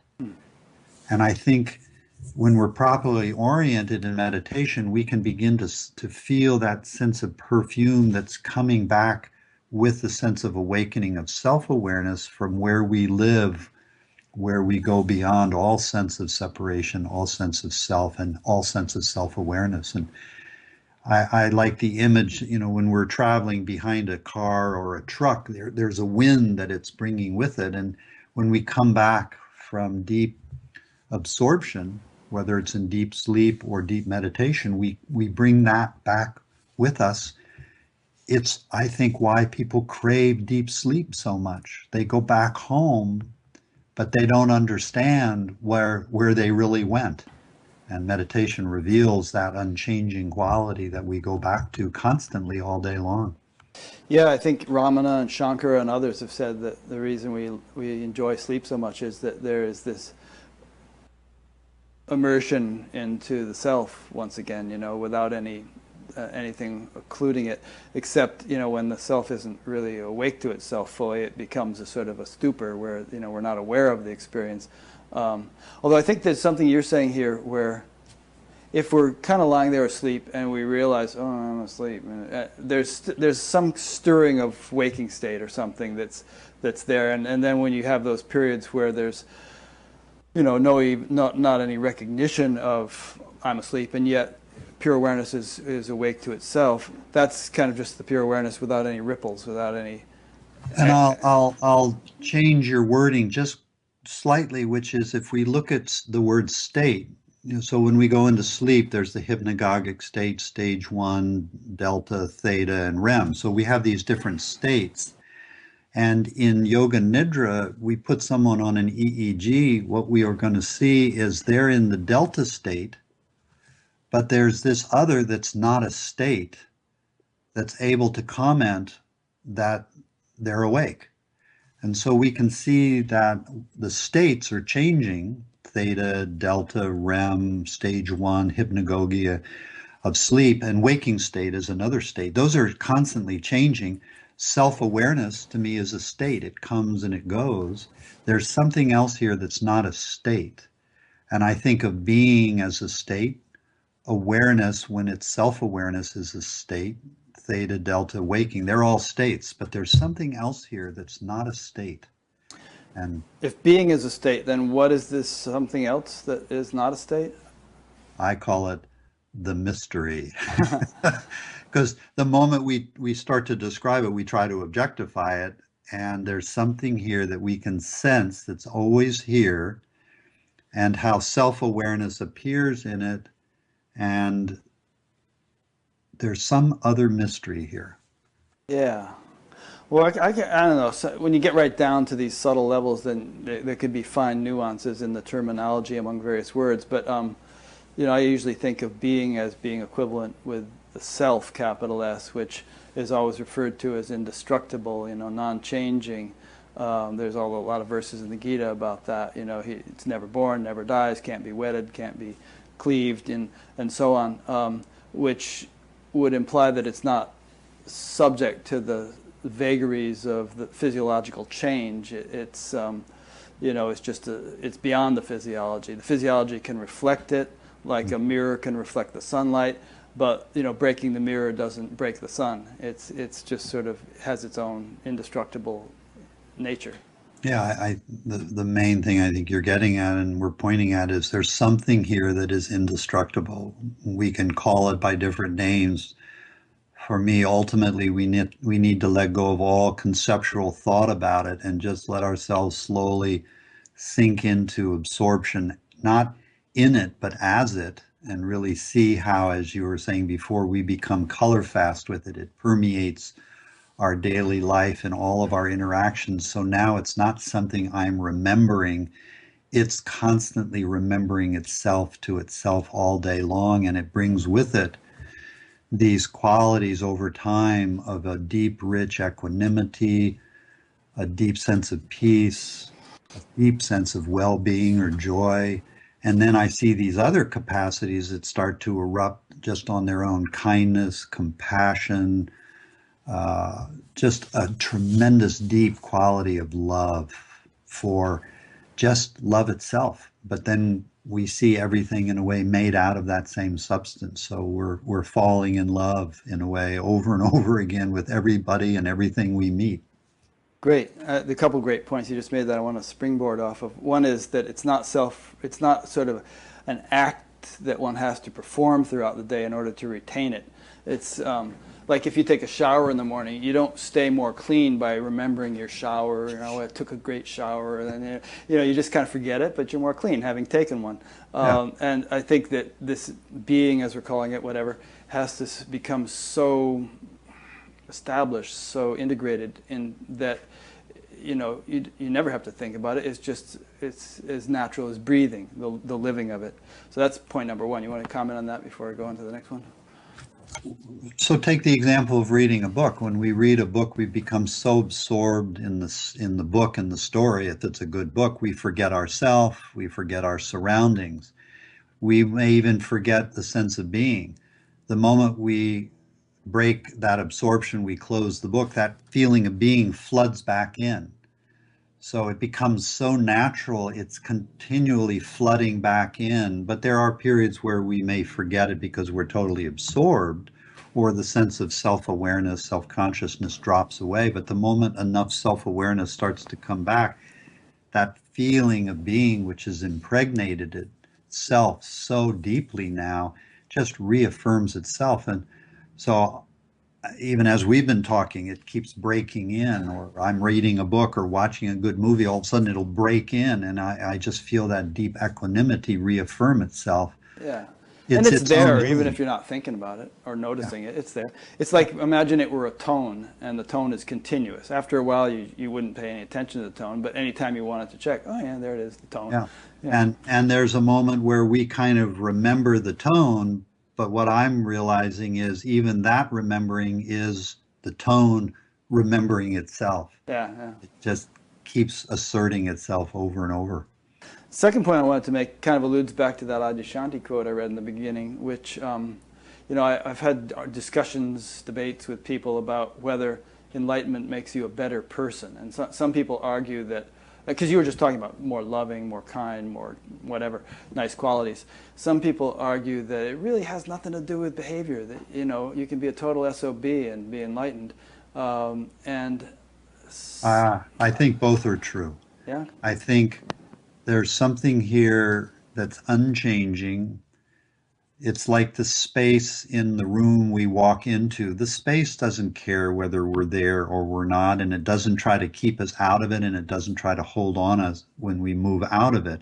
Awareness is just in and out of itself. But what I see as we grow into that realization through awakening and enlightenment, it has a purifying effect on the body and the mind.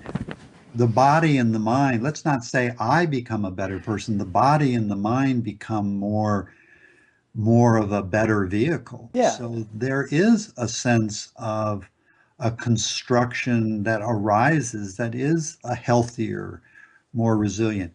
And I think, as we both know, that doesn't necessarily happen to some people. They wake up, they're in that clarified, transcendent state, and their body and their mind has all this conditioning. They're creating havoc. They're having sex with their students. They're an alcoholic, whatever.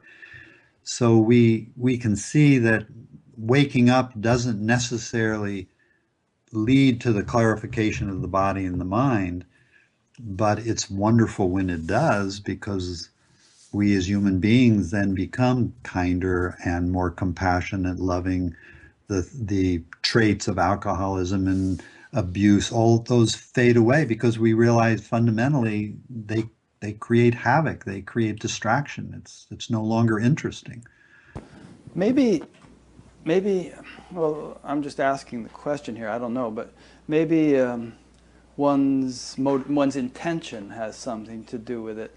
Like you were mentioning about the Buddha, spent his whole life still refining and fine-tuning and poking around to see if there's anything that hadn't been resolved. Maybe some people just don't have that orientation, and maybe it's because whatever teacher they studied under didn't instill that in them. I'm not sure the reason, but maybe it is possible to sort of be stuck in a state where a significant awakening has occurred, but you never, for some reason, you're not motivated to go further. And well, if we look at, because I'm a psychologist, I study personality, I've worked in mental hospitals, I've worked with people in mental hospitals who had a tremendous clarity of awakening, and yet the schizophrenia was still there. I've worked with people who've had a tremendous insight on non-duality, and yet they're like a personality narcissistic disorder. And my sense is there can be that awakening, but the genetic coding or structure or the way that the DNA is designed, as you're saying, it holds something in place that can't break free. The alcoholic may remain an alcoholic. Trungpa remained drinking and died ultimately because of his drinking. I know teachers who were more narcissistic personality disorders. They remain very, in a way, abusive to their students until they died. The realization didn't fundamentally change that hard wiring. So it is still. Do you think that if a person, let's say hypothetically, if a person could live 1,000 years, that eventually the presence of awakening in them would start to uproot that stuff and they could eventually work through it? Or do you think that certain things are just so hardwired that they're never going to change? For me, the answer is always going to be yes and no. Both an and neither and or, and neither yes or no. It's to me, there's hardwiring that just may be hardwiring and can't be changed. But sometimes that hardwiring, as we know now, we used to think that our genes couldn't be changed in our lifetime. It would take generations. Now we see that our genes are constantly changing, turning off, turning on. Our structure of DNA is changing even as we're sitting here having this conversation. So we know the possibility is there.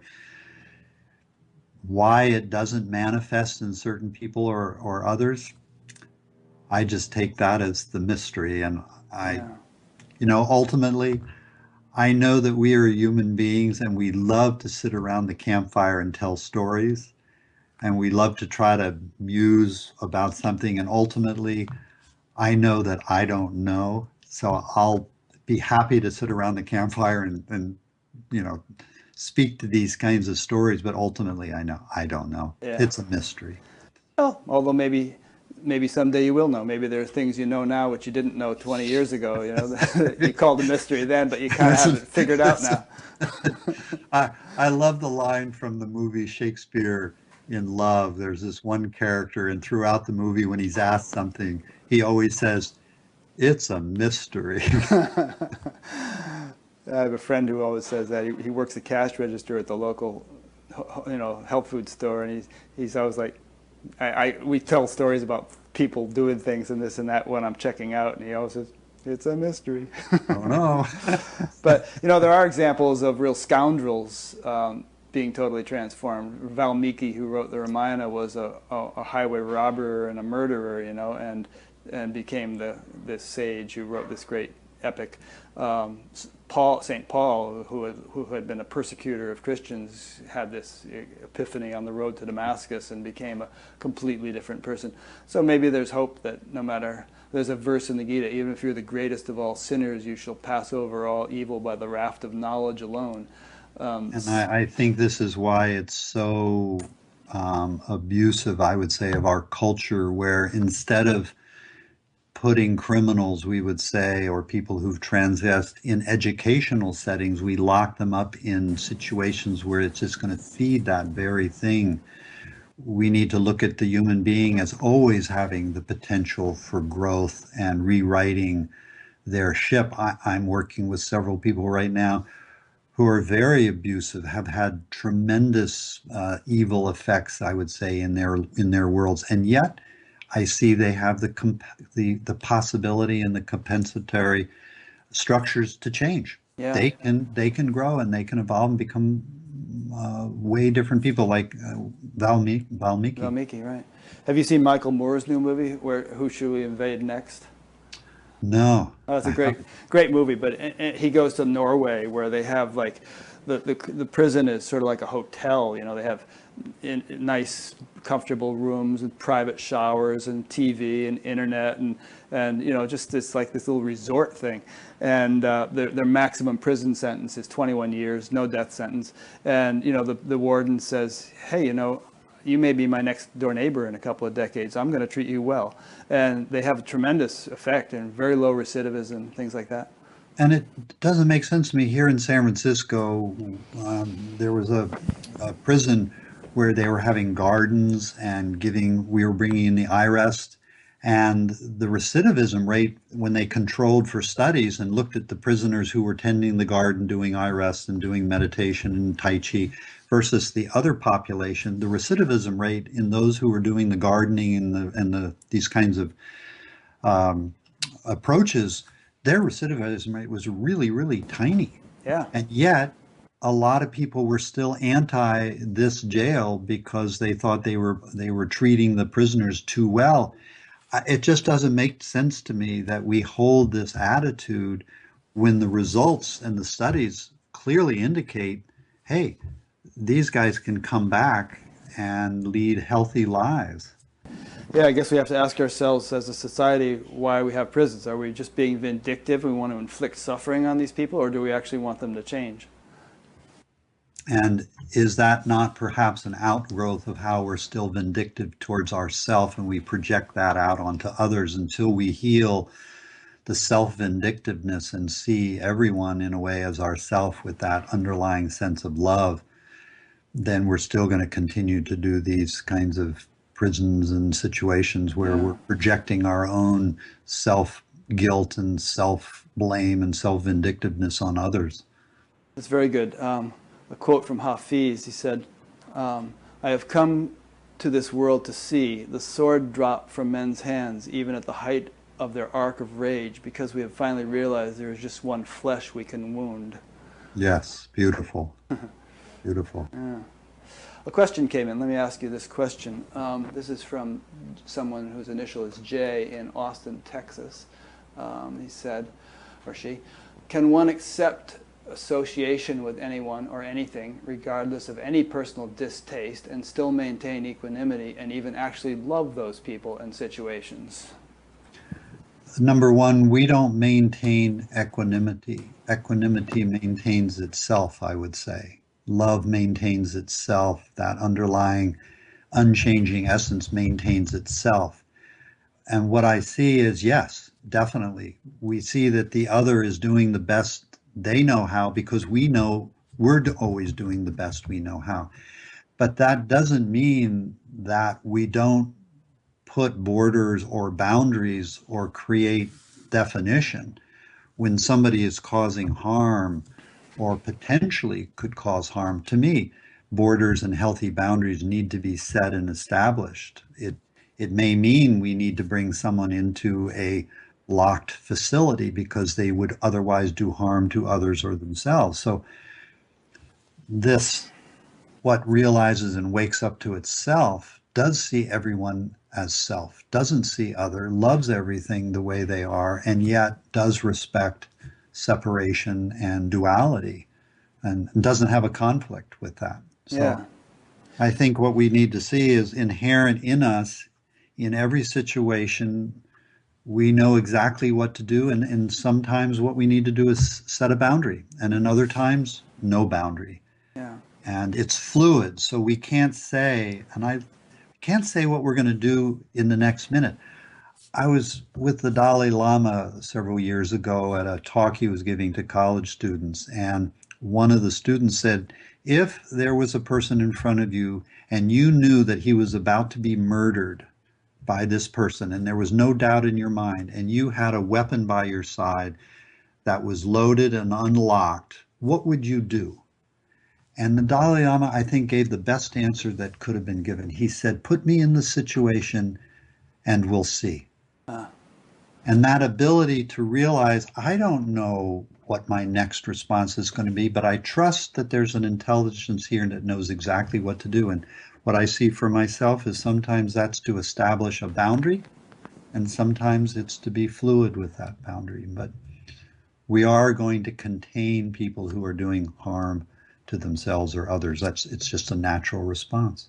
yeah, that's a very good answer from the Dalai Lama. It kind of highlighted something I was thinking about as you're giving your answer, which is that what we're talking about here is not the acquisition of the sort of, just any kind of superficial attributes, such as intellectual understanding of moral nuances, or a great deal of self-restraint where we can just count to 10 every time a trying situation arises or something like that. We're talking about the establishment of something that is rock solid, indestructible, deep equanimity that is, and sort of an inner gyroscope that will enable us to act spontaneously. In your notes in your book, you talk about spontaneous right action, and that can't be intellectualized because there's just too many variables and too many kind of unexpected possibilities. Yeah, It has to be a natural way of functioning. when I'm teaching people these principles in workshops or trainings or retreats, what I try to do is first show this underlying essence of unchanging equanimity, peace, spaciousness, all these attributes that say being. And then notice how, when we're feeling them, how do we access them in our body? So we really anchor into it. And then I think there's a beautiful process we can do, which is invite in, say, sadness, invite in anger, invite in irritation, invite in discomfort or pain, and invite in that sense of equanimity and being, so that later on, say a car cuts us off, and irritation may start to arise because we have the expectation that somebody shouldn't cut us off. So irritation starts to arise. Co-arising with that is that equanimity. When equanimity and irritation co-arise, the equanimity in a way creates a foundation in which that irritation can basically liberate itself. It doesn't capture and hold us hostage to us. Yeah. We had a vet who was always engaging in road rage as a result of his post-traumatic stress. And he came in one day and he said, I understand that the meditation is now working because today an 18-wheeler truck cut me off, and I was fantasizing in my brain how I was going to follow him into the parking lot and beat him into a pulp while my hands were turning in the opposite direction. He said, I knew that the process was working now because I didn't have to think about it. And when he realized that, he saw that that underlying equanimity was there, not supporting his mental thoughts to go in and beat the guy up, but actually to move into a different state of quality. Yeah, and I would say that eventually he won't even have the mental thoughts. Exactly. Or, as we know, conditioning and mental thoughts may still come up. We still may have a momentary flight of fancy, but there's nothing now to give hold to it. It can't establish itself the way it could before. Yeah, there's so many cool examples. There's that old Zen story where the two monks are walking along, and there's some pretty woman standing by the stream, and she can't get across, and one of the monks picks her up and carries her across, puts her down. They keep on walking, and after a while the other monk can no longer contain himself. He said, you know we're not supposed to touch women. Why did you do that? And the other guy says, oh, are you still carrying her? I put her down way back at the stream. Yeah. So hanging on to stuff, letting it bottle up and determine our behavior. I was once walking down the street with a monk from a particular Advaitic tradition, and a beautiful woman was walking by, and he looked down. Mm-hmm. And I asked him, I said, why did you look down? He said, well, we're not allowed to look at women because it might give rise to a sexual longing. Mm-hmm. And I said, gee, you just missed the goddess walking by. Nice. That led into a very interesting conversation. Yeah. There's merit both ways. Absolutely. So you told us a little bit about Yoga Nidra, and you were talking about those 5 questions and everything that you would ask a person through a kind of a guided meditation if you were sitting with them. Is that all there is to it? There must be other things. There are other things. And if a person has really studied this for a while, learned how to do it properly, what would they be doing on their own on a daily basis? Well, one of the things is we're nourishing that sense of well-being all day long. We call it an inner resource. So I'm asking people that all day long to remember it. Maybe wear a watch and put it on a timer, and every 30 minutes it goes off, and you remember that quality of well-being. Mm-hmm. I'm asking people to weave it into any emotion they may feel during their day. So if they start to get irritated or sad or depressed or tired, to weave into whatever other state is arising that sense of equanimity or well-being. On a pragmatic level, if they're in a conversation and they start to get upset or triggered, then I ask them to weave in the well-being, but then go in their body and find the opposite to that irritation or upsetness that's arising. So if they're feeling angry, I ask them, what's the opposite of anger? And they might say peace. Or what's the opposite of fear? It might be courage. And I say, go find that in your body, access it as a bodily sensation, then come back to the fear, access that as a bodily sensation, and then feel them both at the same time, having taken off the labels fear and courage. So we're at a very sensorial, bodily felt level. And what we see is when we contemplate opposites at the same time, and that could be as simple as feeling our 2 hands, or feeling fear in the body as sensation and courage or peace in our body at the same time. When we can feel them at the same time, not trying to get rid of the fear, but feeling both at the same time, if we had someone in MRI, we'd see they step out of their default mode, they step into that world of infinite possibility, they have a new insight, and the fear tends to dissolve and give way to a deeper action, we might say, that they're needing to take that they might not be taking, and by taking the action, they feel empowered and can move on their way.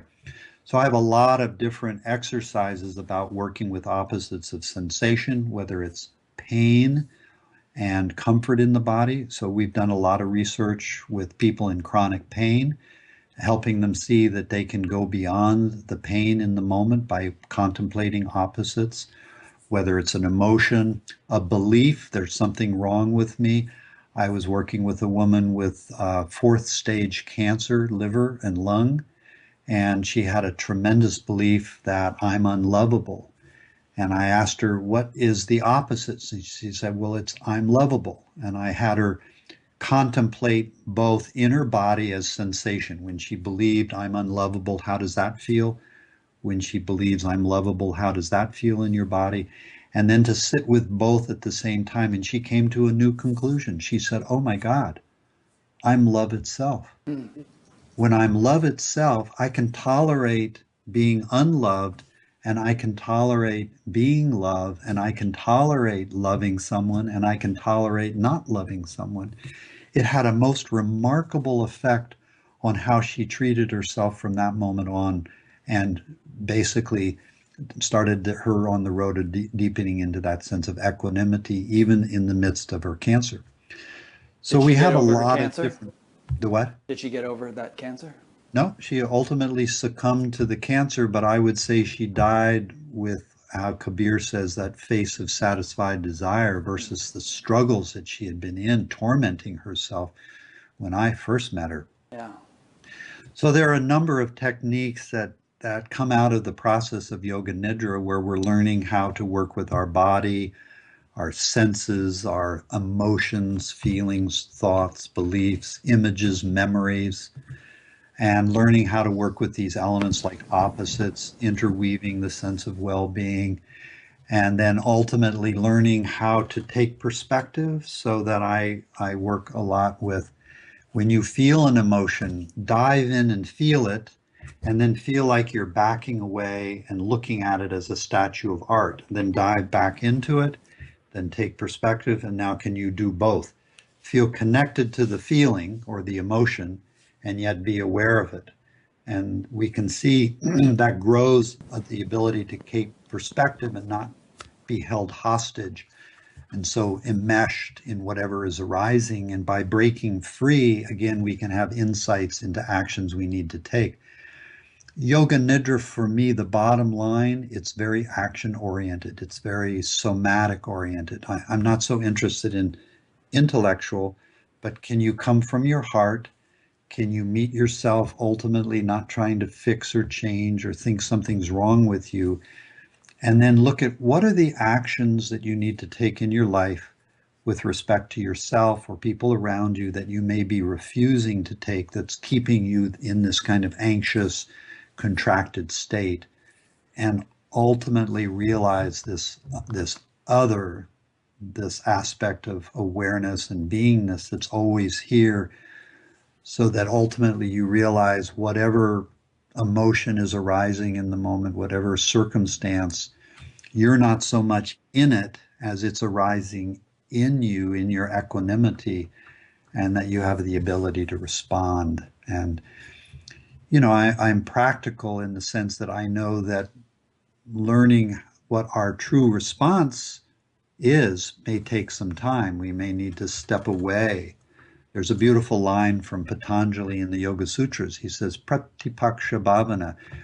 When you're having a difficult moment, he says, contemplate the opposite. Go to the movies, walk on the beach. He was a very practical person back in 450 BC. He said, go to the movies, go to the theater, go to take a walk on the beach, then come back.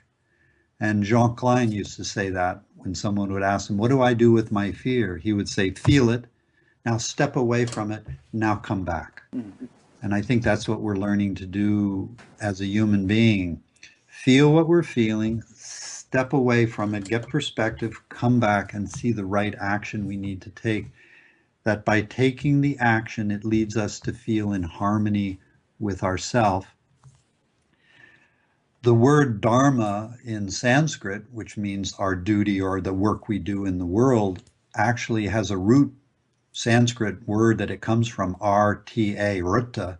And Rita means to be in total harmony with the totality of the universe in each moment of your action into the world. And for me, what I'm trying to do in Yoga Nidra is help people see you have within you the ability to connect and feel that right action, that by doing it, you feel both connected to yourself and the totality of the universe. We can get so sensitive that we can feel or sense it pretty soon or early on. But I'm practical. I know for many people that takes hours, days, weeks sometimes to come to that right action. So we're learning in a way how to take time and be kind with ourselves while we're arriving at those actions we need to take. Yeah. I think it's a lifelong thing. I mean, it's like learning to ride a bicycle. You're pretty wobbly at first. Eventually it becomes second nature, but you still have to balance and go around that pothole and, just sort of be alert, while you're... And as we're growing as a human being, we may get aches and pains. We may grow old, so we're still wobbly on the bicycle at times, and yet we're still weaving our way forward. Yeah, I forget who it was, Nisargadatta or Papaji or somebody. Maybe it was Papaji. Something about, just every moment alertness with every breath. Krishnamurti's Was it him? saying was, the price of freedom is eternal vigilance. There you go. Yeah. So, so you refer to Yoga Nidra as a very ancient thing, going back thousands of years. How much of what you teach as Yoga Nidra is the traditional ancient stuff, and how much of it are things that you have kind of devised through your experience? Well, my hope would be it's all based on the ancient teachings. I feel like I'm revitalizing it into the 22nd century in the sense that I'm taking words like spirituality and religion out of it, and I'm just looking at, hey, these are ancient processes that were discovered a long time ago, but they're basic human being qualities. If we just stop and be a kind and careful and sensitive human beings, we're going to see that these are natural processes that were understood over thousands of years. Yeah, there's some things like in the tradition of Yoga Nidra, we start with what's called the Sankalpa. San means something that's born from within us, and Kalpa that unfolds over time. So the Sankalpa is some kind of sense of affirmation of how we should live our life. Like an intention. Like an intention. Yeah, and yeah. When I was working with the military, I said, find an intention or find an affirmation within themselves. And they said, what do you mean by that? And I said, find your mission. And they went, oh, well, we can do mission. That's easy. Find your mission. So it's like, what's the mission that you feel life has sent you on this lifetime or in this moment? So we start with that Sankalpa. But I realized that the Sankalpa actually wasn't one. It needed to be split into three. One was just to feel the basic life force that's given birth to each of us. So to feel that kind of vibration of life that's living me or living you. And then what's the kind of mission that you might feel that life has sent you on? And then how does that manifest in little small intentions each day? So it may be, what's the food you eat? Maybe to give up smoking, to drink less, to be kinder, to meditate. So what are our daily affirmations or intentions? What's our kind of overall intention? To wake up could be an overall one, and to live an enlightened life. And then I saw that for many people, they're so traumatized that they're lacking a basic inner sense of security, ground, foundation, safety. So I have them contemplate on this quality of beingness right from the start, that as they settle into being, it develops this deep inner resource of peace, equanimity, foundation, ground, safety, security, and then to move that in every moment into their life. So I have added a few things, or what I would say developed them further. They were already there innate in the Sankalpa. I've just kind of liberated what was already there, given how I've learned to work with people in my clinical practice. I've taken, in the tradition of Yoga Nidra, they don't always talk about working with opposites. They talk about welcoming an emotion as a sensation. But because of my studies with Patanjali and into Buddhism and yoga, I saw this aspect of working with opposites. And so I wove that into the practice. And I also saw that the tradition of Yoga Nidra, which is based on a 5 kosha model, the 5 koshas would be your body, your breathing or energy, your emotions, your thoughts, and this sense of joy. And that Kosha again means sheath. Yeah, sheath. You can think of it like something Russian dolls or something. Yeah. Yeah, something we get caught in. We think it's who we are, when in fact, Yoga Nidra is helping us take off those sheaths and realize this unchanging aspect. But I realized, while it's a wonderful model, it failed in a certain way because the fundamental way the sense of I is such an integral genetic coding in our system, and that it's an appropriating mechanism. It lays claim to whatever is arising. So say we take off our body and we say, oh, I'm not just my body, I'm more than this, I'm more than my senses, more than my thoughts, more than my emotions. And then we take off this sense of I-ness and ego, and we say, oh, I'm more than this ego. I'm this sense of unchanging, spacious being awareness. it's a great model, but what I see is the I thought is so tenacious, it sneaks in there and it says, oh, isn't this cool? I'm enlightened. Right.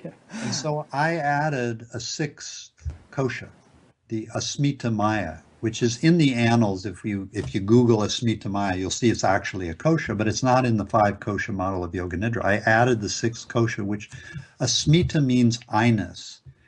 And so it means that we take one more look at how subtle this sense of I-ness is, and we really see it as just a process.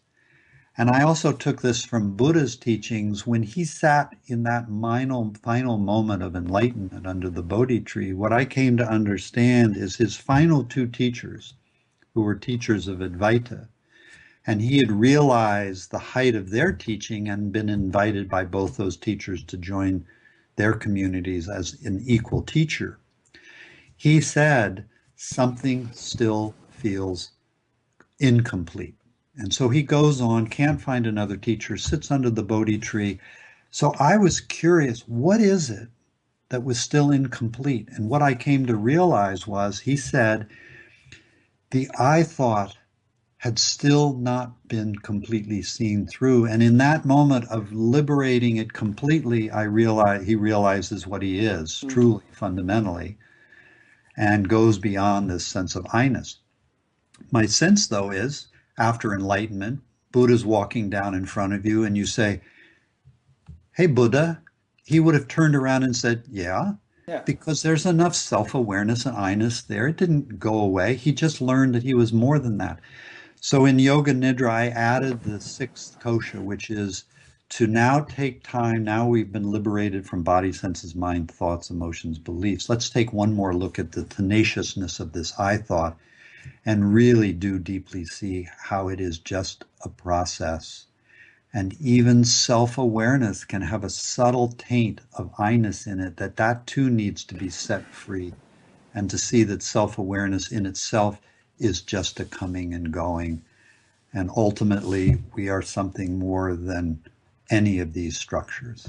There's still some sort of association with our individuality, in a sense, it seems to me. Like if you stub your toe out there in San Rafael, I don't suddenly get a pain in my toe here in Iowa. If you were in San Rafael, you wouldn't. Even if I was San Rafael, I wouldn't, Irene says. Even if we were walking together and you stubbed it on a rock, it was like, I'd feel sorry for you, but it would be your pain, not mine. Absolutely. So there is this unique experience we're having, and even beingness and paradoxical. There is a localized sense of our own presence, but I can sense that presence is the same presence that's over there in you, but we have our own unique experience of it. So that uniqueness doesn't go away. And I found for many years there was that paradox I was sitting with. Well, if I'm everything, how is it that there's still this kind of special presence, feels more like it's close in? And I began to realize, hey, that's just the way that the unboundaried presence also can localize itself as well as feel as itself everywhere. And so we realize that we're the ocean, but we also still are a wave. Are a wave, and yet Both. As we feel our wave, we still feel ourselves as ocean. Yeah, somehow the two of them are part of, and there are all these different waves in the ocean, and we're not that wave over there, we're this particular wave, but we're all the ocean. And in meditation, I think it's time where we feel, just like working with opposites, that specialness of that boundaried sense of more close-in presence, and then our unboundariedness, and then we feel our boundariedness and our unboundaried, and then all of a sudden we begin to feel them both, and they both begin to merge one into the other. And so the paradox resolves itself, not mentally, but as our embodied experience. Okay, that's a whole topic we could get into it, spend 2 hours on. I'm going to do a thing in October with Adyashanti and Susanna Marie all about the falling away of the sense of self, and that'll be the whole discussion. But anyway, shifting gears. Here's a question, comment from Laura in Oregon. She says, it seems that those who have the transcendent, this relates. It seems that those who have the transcendent no-self experience without the heart opening journey may not have the sense of a natural or a higher expression of the evolution of their humanity, not to mention the need to integrate or release the levels of unprocessed vasanas, etc. Vasanas meaning like stored impressions from past experience. It seems impossible to have a stable heart opening in conjunction with bad behavior, although you could have a transcendent experience with bad behavior. So this harkens back to what we were talking about an hour ago. What do you say? I love it. We're awakening into love. And there has to be this shift into the heart and into our unboundaried, heartfelt presence.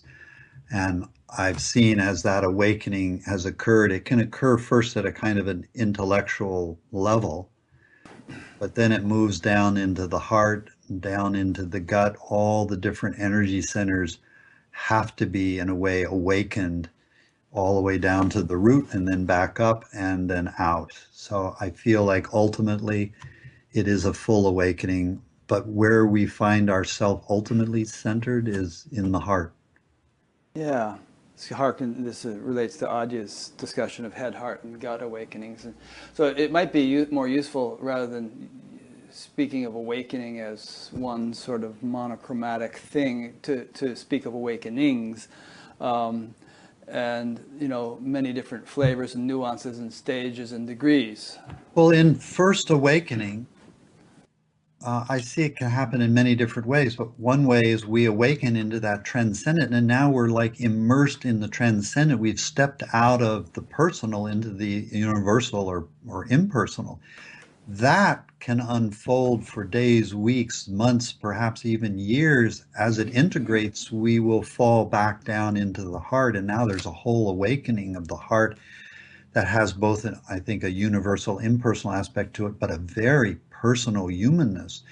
My wife, when I first kind of awoke to this impersonal, she said, "It feels like there's nobody here." And my response to her was, "Yeah, isn't it great?" And she said, "Well, actually, it's not so great because I could just be anybody to you." And I said, "Yeah, isn't that fantastic?" And she said, "No, I want to be your special somebody." And for me, I was sitting in the universal. Later on, after a couple of years, she turned to me and she said, "You know, it feels like you're back." Mm.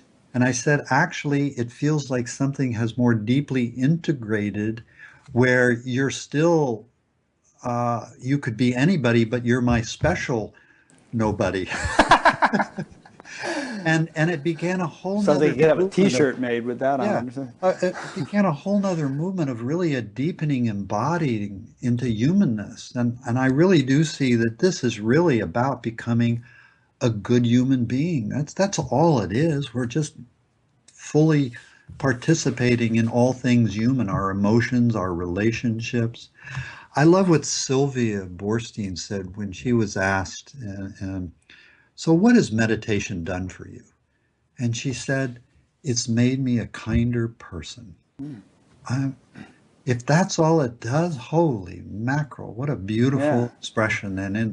And just that basic humanness. That alone could change the world. Yeah, can we just be good human beings and forget about some transcendent state? I mean, that's here too, but it's really, to me, about embracing our humanness. And that's love. I like to think of us, which I think is true, as having a variety of faculties. We have an intellect, we have senses, we have, you know, the heart, the emotional thing, and perhaps other faculties. And this, you know, that to which we're awakening, the self, pure consciousness, whatever we want to call it, the mystery, if you like, is like a fuel or a nourishing, like a fertilizer, which has the potential to enrich each of these things to a great extent. For instance, there was a disciple of Shankara named Trodakacharya, and he was kind of a simpleton. He didn't have, he washed the laundry, and you know, while the other disciples were having their lofty discussions with Shankara, and he awakened. He got enlightened down by the river while washing laundry, and he came back, and it turned out in that awakening he attained a very profound awakening of the intellect and became Shankara's primary successor. And we hear all sorts of, you know, there's some beautiful accounts throughout history of great saints with incredible hearts, you know. There are others, and perhaps a lot of these qualities are contained in the same people, but there are others who attain a profound degree of sensory refinement, where they just really perceive the subtle realms of creation as a normal feature of their daily experience. So, you know, we've kind of touched on this theme throughout the interview, and I'm just kind of coming back to it, but this awakening to our essential nature is not the be-all and end-all necessarily. It's kind of a foundation, or we could say a big, using the fertilizer metaphor, it's a big, huge heap of of manure, in a good sense, which is going to nourish all the plants, all the sprouts of our. We're each a flower. We're each an expression. I think as we deepen into it, we stop looking at other flowers and how should I be like them, or how are they manifesting their awakening. We look to this flower. What's the fragrance here? What are my marching orders? I think we really come into harmony with ourselves as a unique human being expression, and we give up competition, we give up anticipation, we give up striving to be anything other than what we are. And I think it's just a deeper and deeper falling in love. Yeah. So it's just, the reason I want to bring it up is it's a slightly different emphasis than, well, I'm going to spend my whole life kind of like uprooting little neuroses and working them out. It's more, there's that, but it's also, my entire life is going to be a continual enrichment and enhancement and development of all sorts of marvelous faculties with which I as a human being am endowed. And in that I see I'm not in control. One moment it occurs to me to work with this emotion that's arising, in another moment to just tune into that quality of love, in another moment to give service. And I realize when I look, where do those impulses come from, and I trace them to their source, it's a mystery. And I realize it's all coming out of this incredible mystery. And so I realized a long time ago, my job is to relax and just let be what's arising. Do you know the song by Iris DeMent called "Let the Mystery Be"? No, I don't. Okay, everybody should Google that. Google Iris DeMent, DEMENT, "Let the Mystery Be," and listen to that song. It's fantastic. Oh, I will do that. That's great. You could have it in the background as your theme song. I could, actually. I should contact her. We talked about that, Irene and I, using that as a theme song. We'd have to sort of get copyright permission and everything. But, so what's your attrition rate? You teach large groups of people. How many stick with it? So many people go through, if I look at my kind of map that I use, there are 38 kind of steps or stages. And the 25th step is where we kind of solidify or consolidate as a healthy kind of human being, where we're on friendly terms with our emotions, our thoughts. We've worked through a lot of the trauma, and we still feel ourselves as a separate human being, but we feel really good. It's like this sense of healthy self has erupted through the teachings. Most people, that's where they go to me. They turn to me and said, "Thank you very much, Doc. I'll see you in the marketplace." And a few say, "There's something else here, isn't there?" And I say, "Yeah, come on in the back room. I got another class going on here."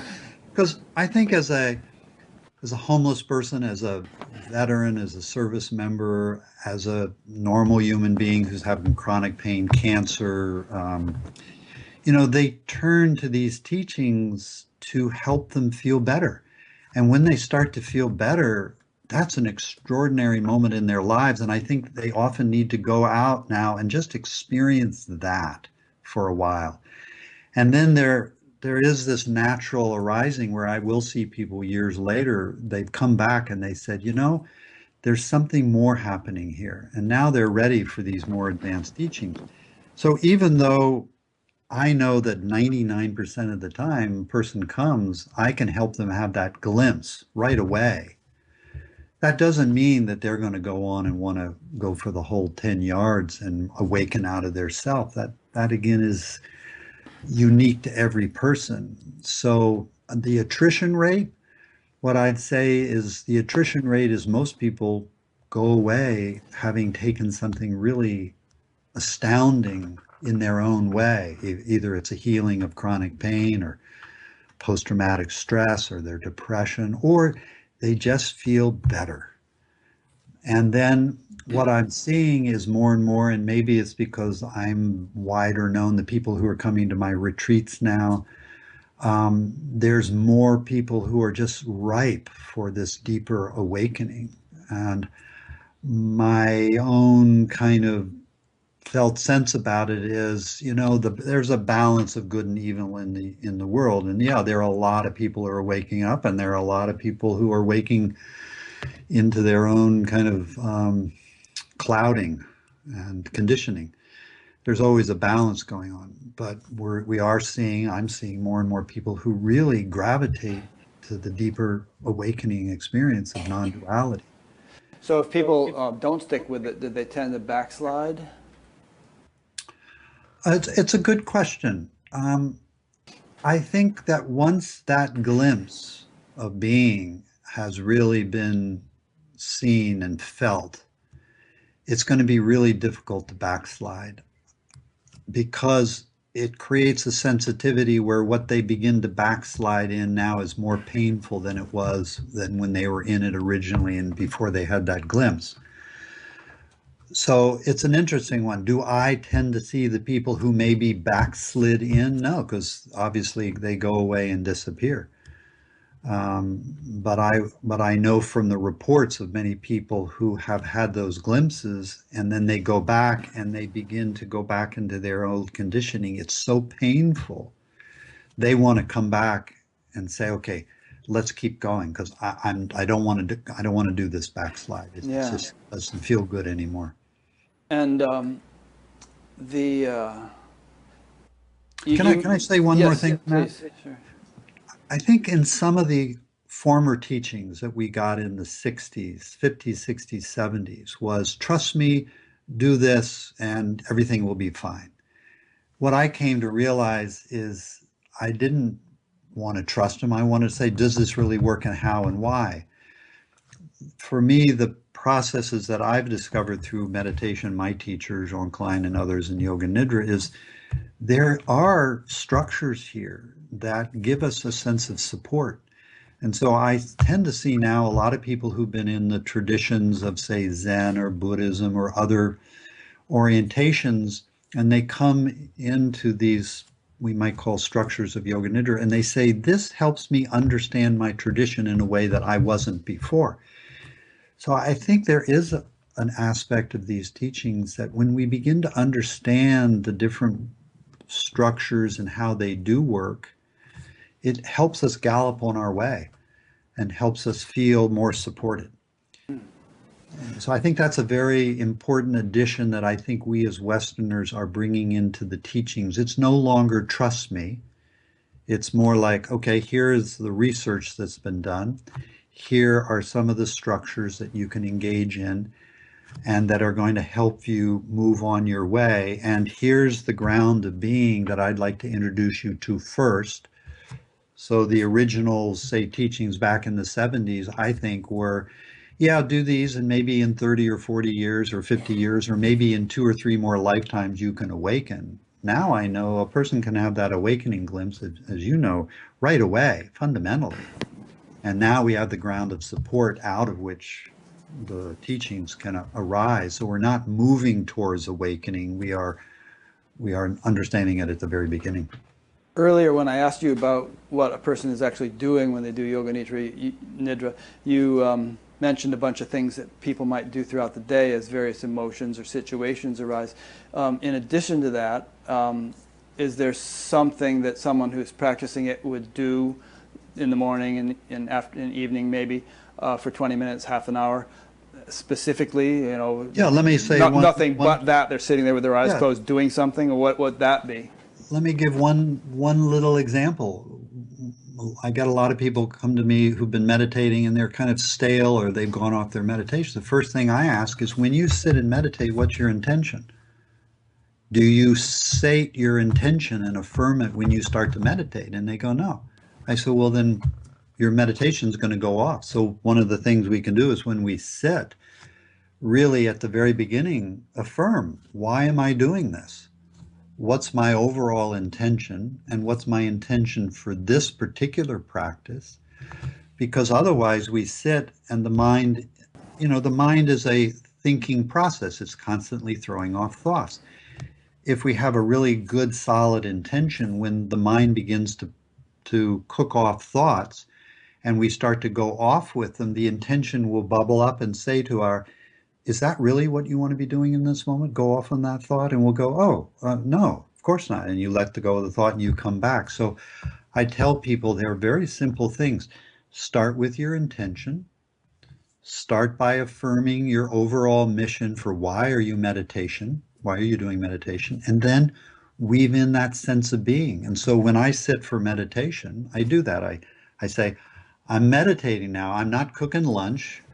I'm not wanting to think about lunch. I'm sitting here and I want to immerse myself in this being, set my intention, and then I walk through those 5 aspects of being. I feel myself as spacious, timeless, perfect, complete, whole, and I just abide in that for a while, and then I open up the meditation. Okay, what wants to happen right now? What most wants to be seen, connected with? And it might simply be, today we're just going to cook in being. Or today we're going to watch how self-awareness comes and goes and try to feel that greater mystery. Some days it's like, hey, today we're doing irritation.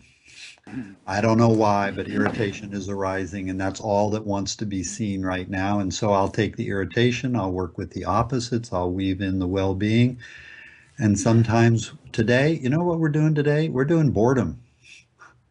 But I'm going to sit here for the next 30, 40 minutes doing boredom, because I realize, hey, isn't boredom arising in awareness? So boredom is a beautiful state that can point me back to awareness. So, but today we're doing boredom. Yeah. I don't go about it quite as you described it in terms of a specific intention that I articulate each day, but the types of things you just described, I cycle through. There might be more boring sessions, more, blissful ones, and so on. But a key principle is, you set a routine, and you just stick with it. You don't go by your whims. So you do have an intention. I guess so. Setting the routine, right? You have an intention. I'm going to sit here for this amount of minutes. Yeah. And I'll bet you've got a lot of intentions, actually. Maybe so. Do you have an intention to be lost in thought? No, that's not why I'm sitting there. I may get lost in thought, but I don't. If I realize I am, I don't indulge in it. So you have an intention to be present? Right. I'll bet there are a number of intentions that by actually pulling them out and acknowledging them actually will ripen or deepen the meditation. Okay, I'll think about that, work on that. So maybe the last question, this is a practical one.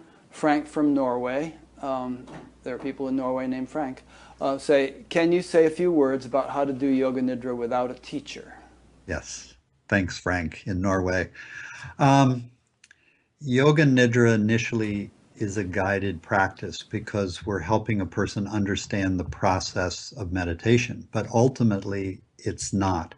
So what I ask people to do is, in Yoga Nidra, there are 10 basic, we might say, stages: setting the intention, working with thoughts, etc., within a larger 38-step map of going into being and awareness and what lies beyond. What we want to do is realize that each of these, in a way, is a separate component that can be mixed and matched. And so when you're sitting in meditation by yourself and say a difficult emotion arises, because you've studied that component, you know how to meet the emotion. Or maybe it's a belief, or maybe just you're settling into being, but because you've engaged it in a guided way or you've studied it a bit, you understand now how to meet it. Now you're free of the teacher. You're your own teacher in a way. And the native intelligence, you begin to trust more and more that whatever is arising in the moment, you now have the skill set of how to meet it. Krishnamurti I used to work with Krishnamurti a lot and go to his meetings here and in India and studied all his books. He said, it is the person who doesn't know what to do who's in trouble. Once you understand how thinking works, how emotions work, you have the skill set of how to meet it. And that's what Yoga Nidra is doing. It's giving us a set of tools or skills with which we learn how to meet a thought, an emotion, and we learn how to meet ourselves, not trying to change or fix ourselves, but how to radically accept ourselves as we are, and then see the actions we need to take in our life that help us see and feel connected to both ourselves as a human being, to the people around us, and the universe. We feel our sense of harmony. So I would say, find the books. You could find my books, tapes, listen to them, try to study it. When I was learning, I actually wrote out exercises and I would do them. I would take long periods of just lying by myself on the floor and going through each step slowly. And what I began to see is when I meet my body as sensation, after a while, it comes natural to begin to feel my breath. And as I just meet my breath, naturally emotions start to arise. The underlying thoughts to them naturally arise. And when I really meet them, joy and well-being naturally arise. And at some point, awareness naturally arises. So the structures and the teachings are there initially as guides, but ultimately, yeah, we are to go beyond them. Yeah. So you've trained a bunch of teachers and they're scattered around the world, I guess. But if somebody's in Kazakhstan or someplace like that and there's no teacher, there are books they could read, there are MP3s or CDs they could listen to and so on and do quite a bit on their own. And online teachings, like I'm creating video-driven teaching. I have a video, a 5-hour video on when self falls away, the deeper practices of Yoga Nidra meditation. I've got videos that I'm starting to make on the early stages, foundation stages, intermediate practice. So I love the idea that through books, MP3s, and online teachings, anybody in Uzbekistan and anywhere in the world can have access to these teachings. So it's fantastic, and the very thing you're doing, people can tune in anywhere. Yeah, they do. So, okay, great. So I'll be linking to your website, which is irest.us. And they can find all this stuff there and links to this, that, and the other thing, and probably get on some kind of email list and download MP3s and all sorts of things, right?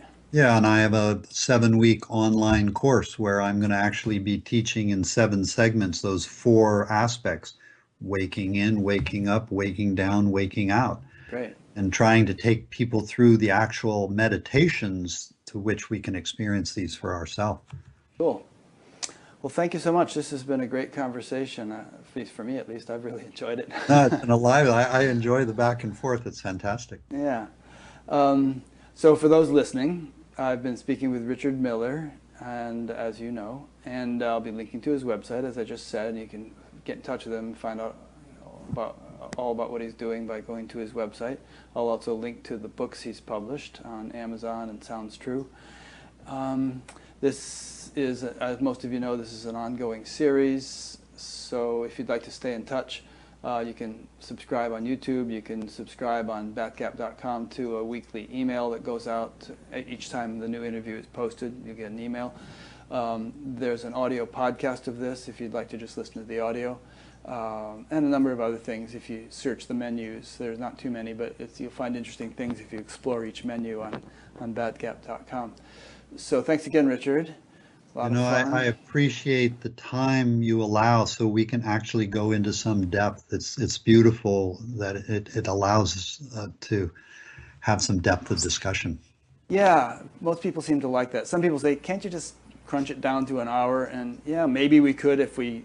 Can't you just punch it down to 5 minutes? Come on. Yeah. But a lot of people really like the long format.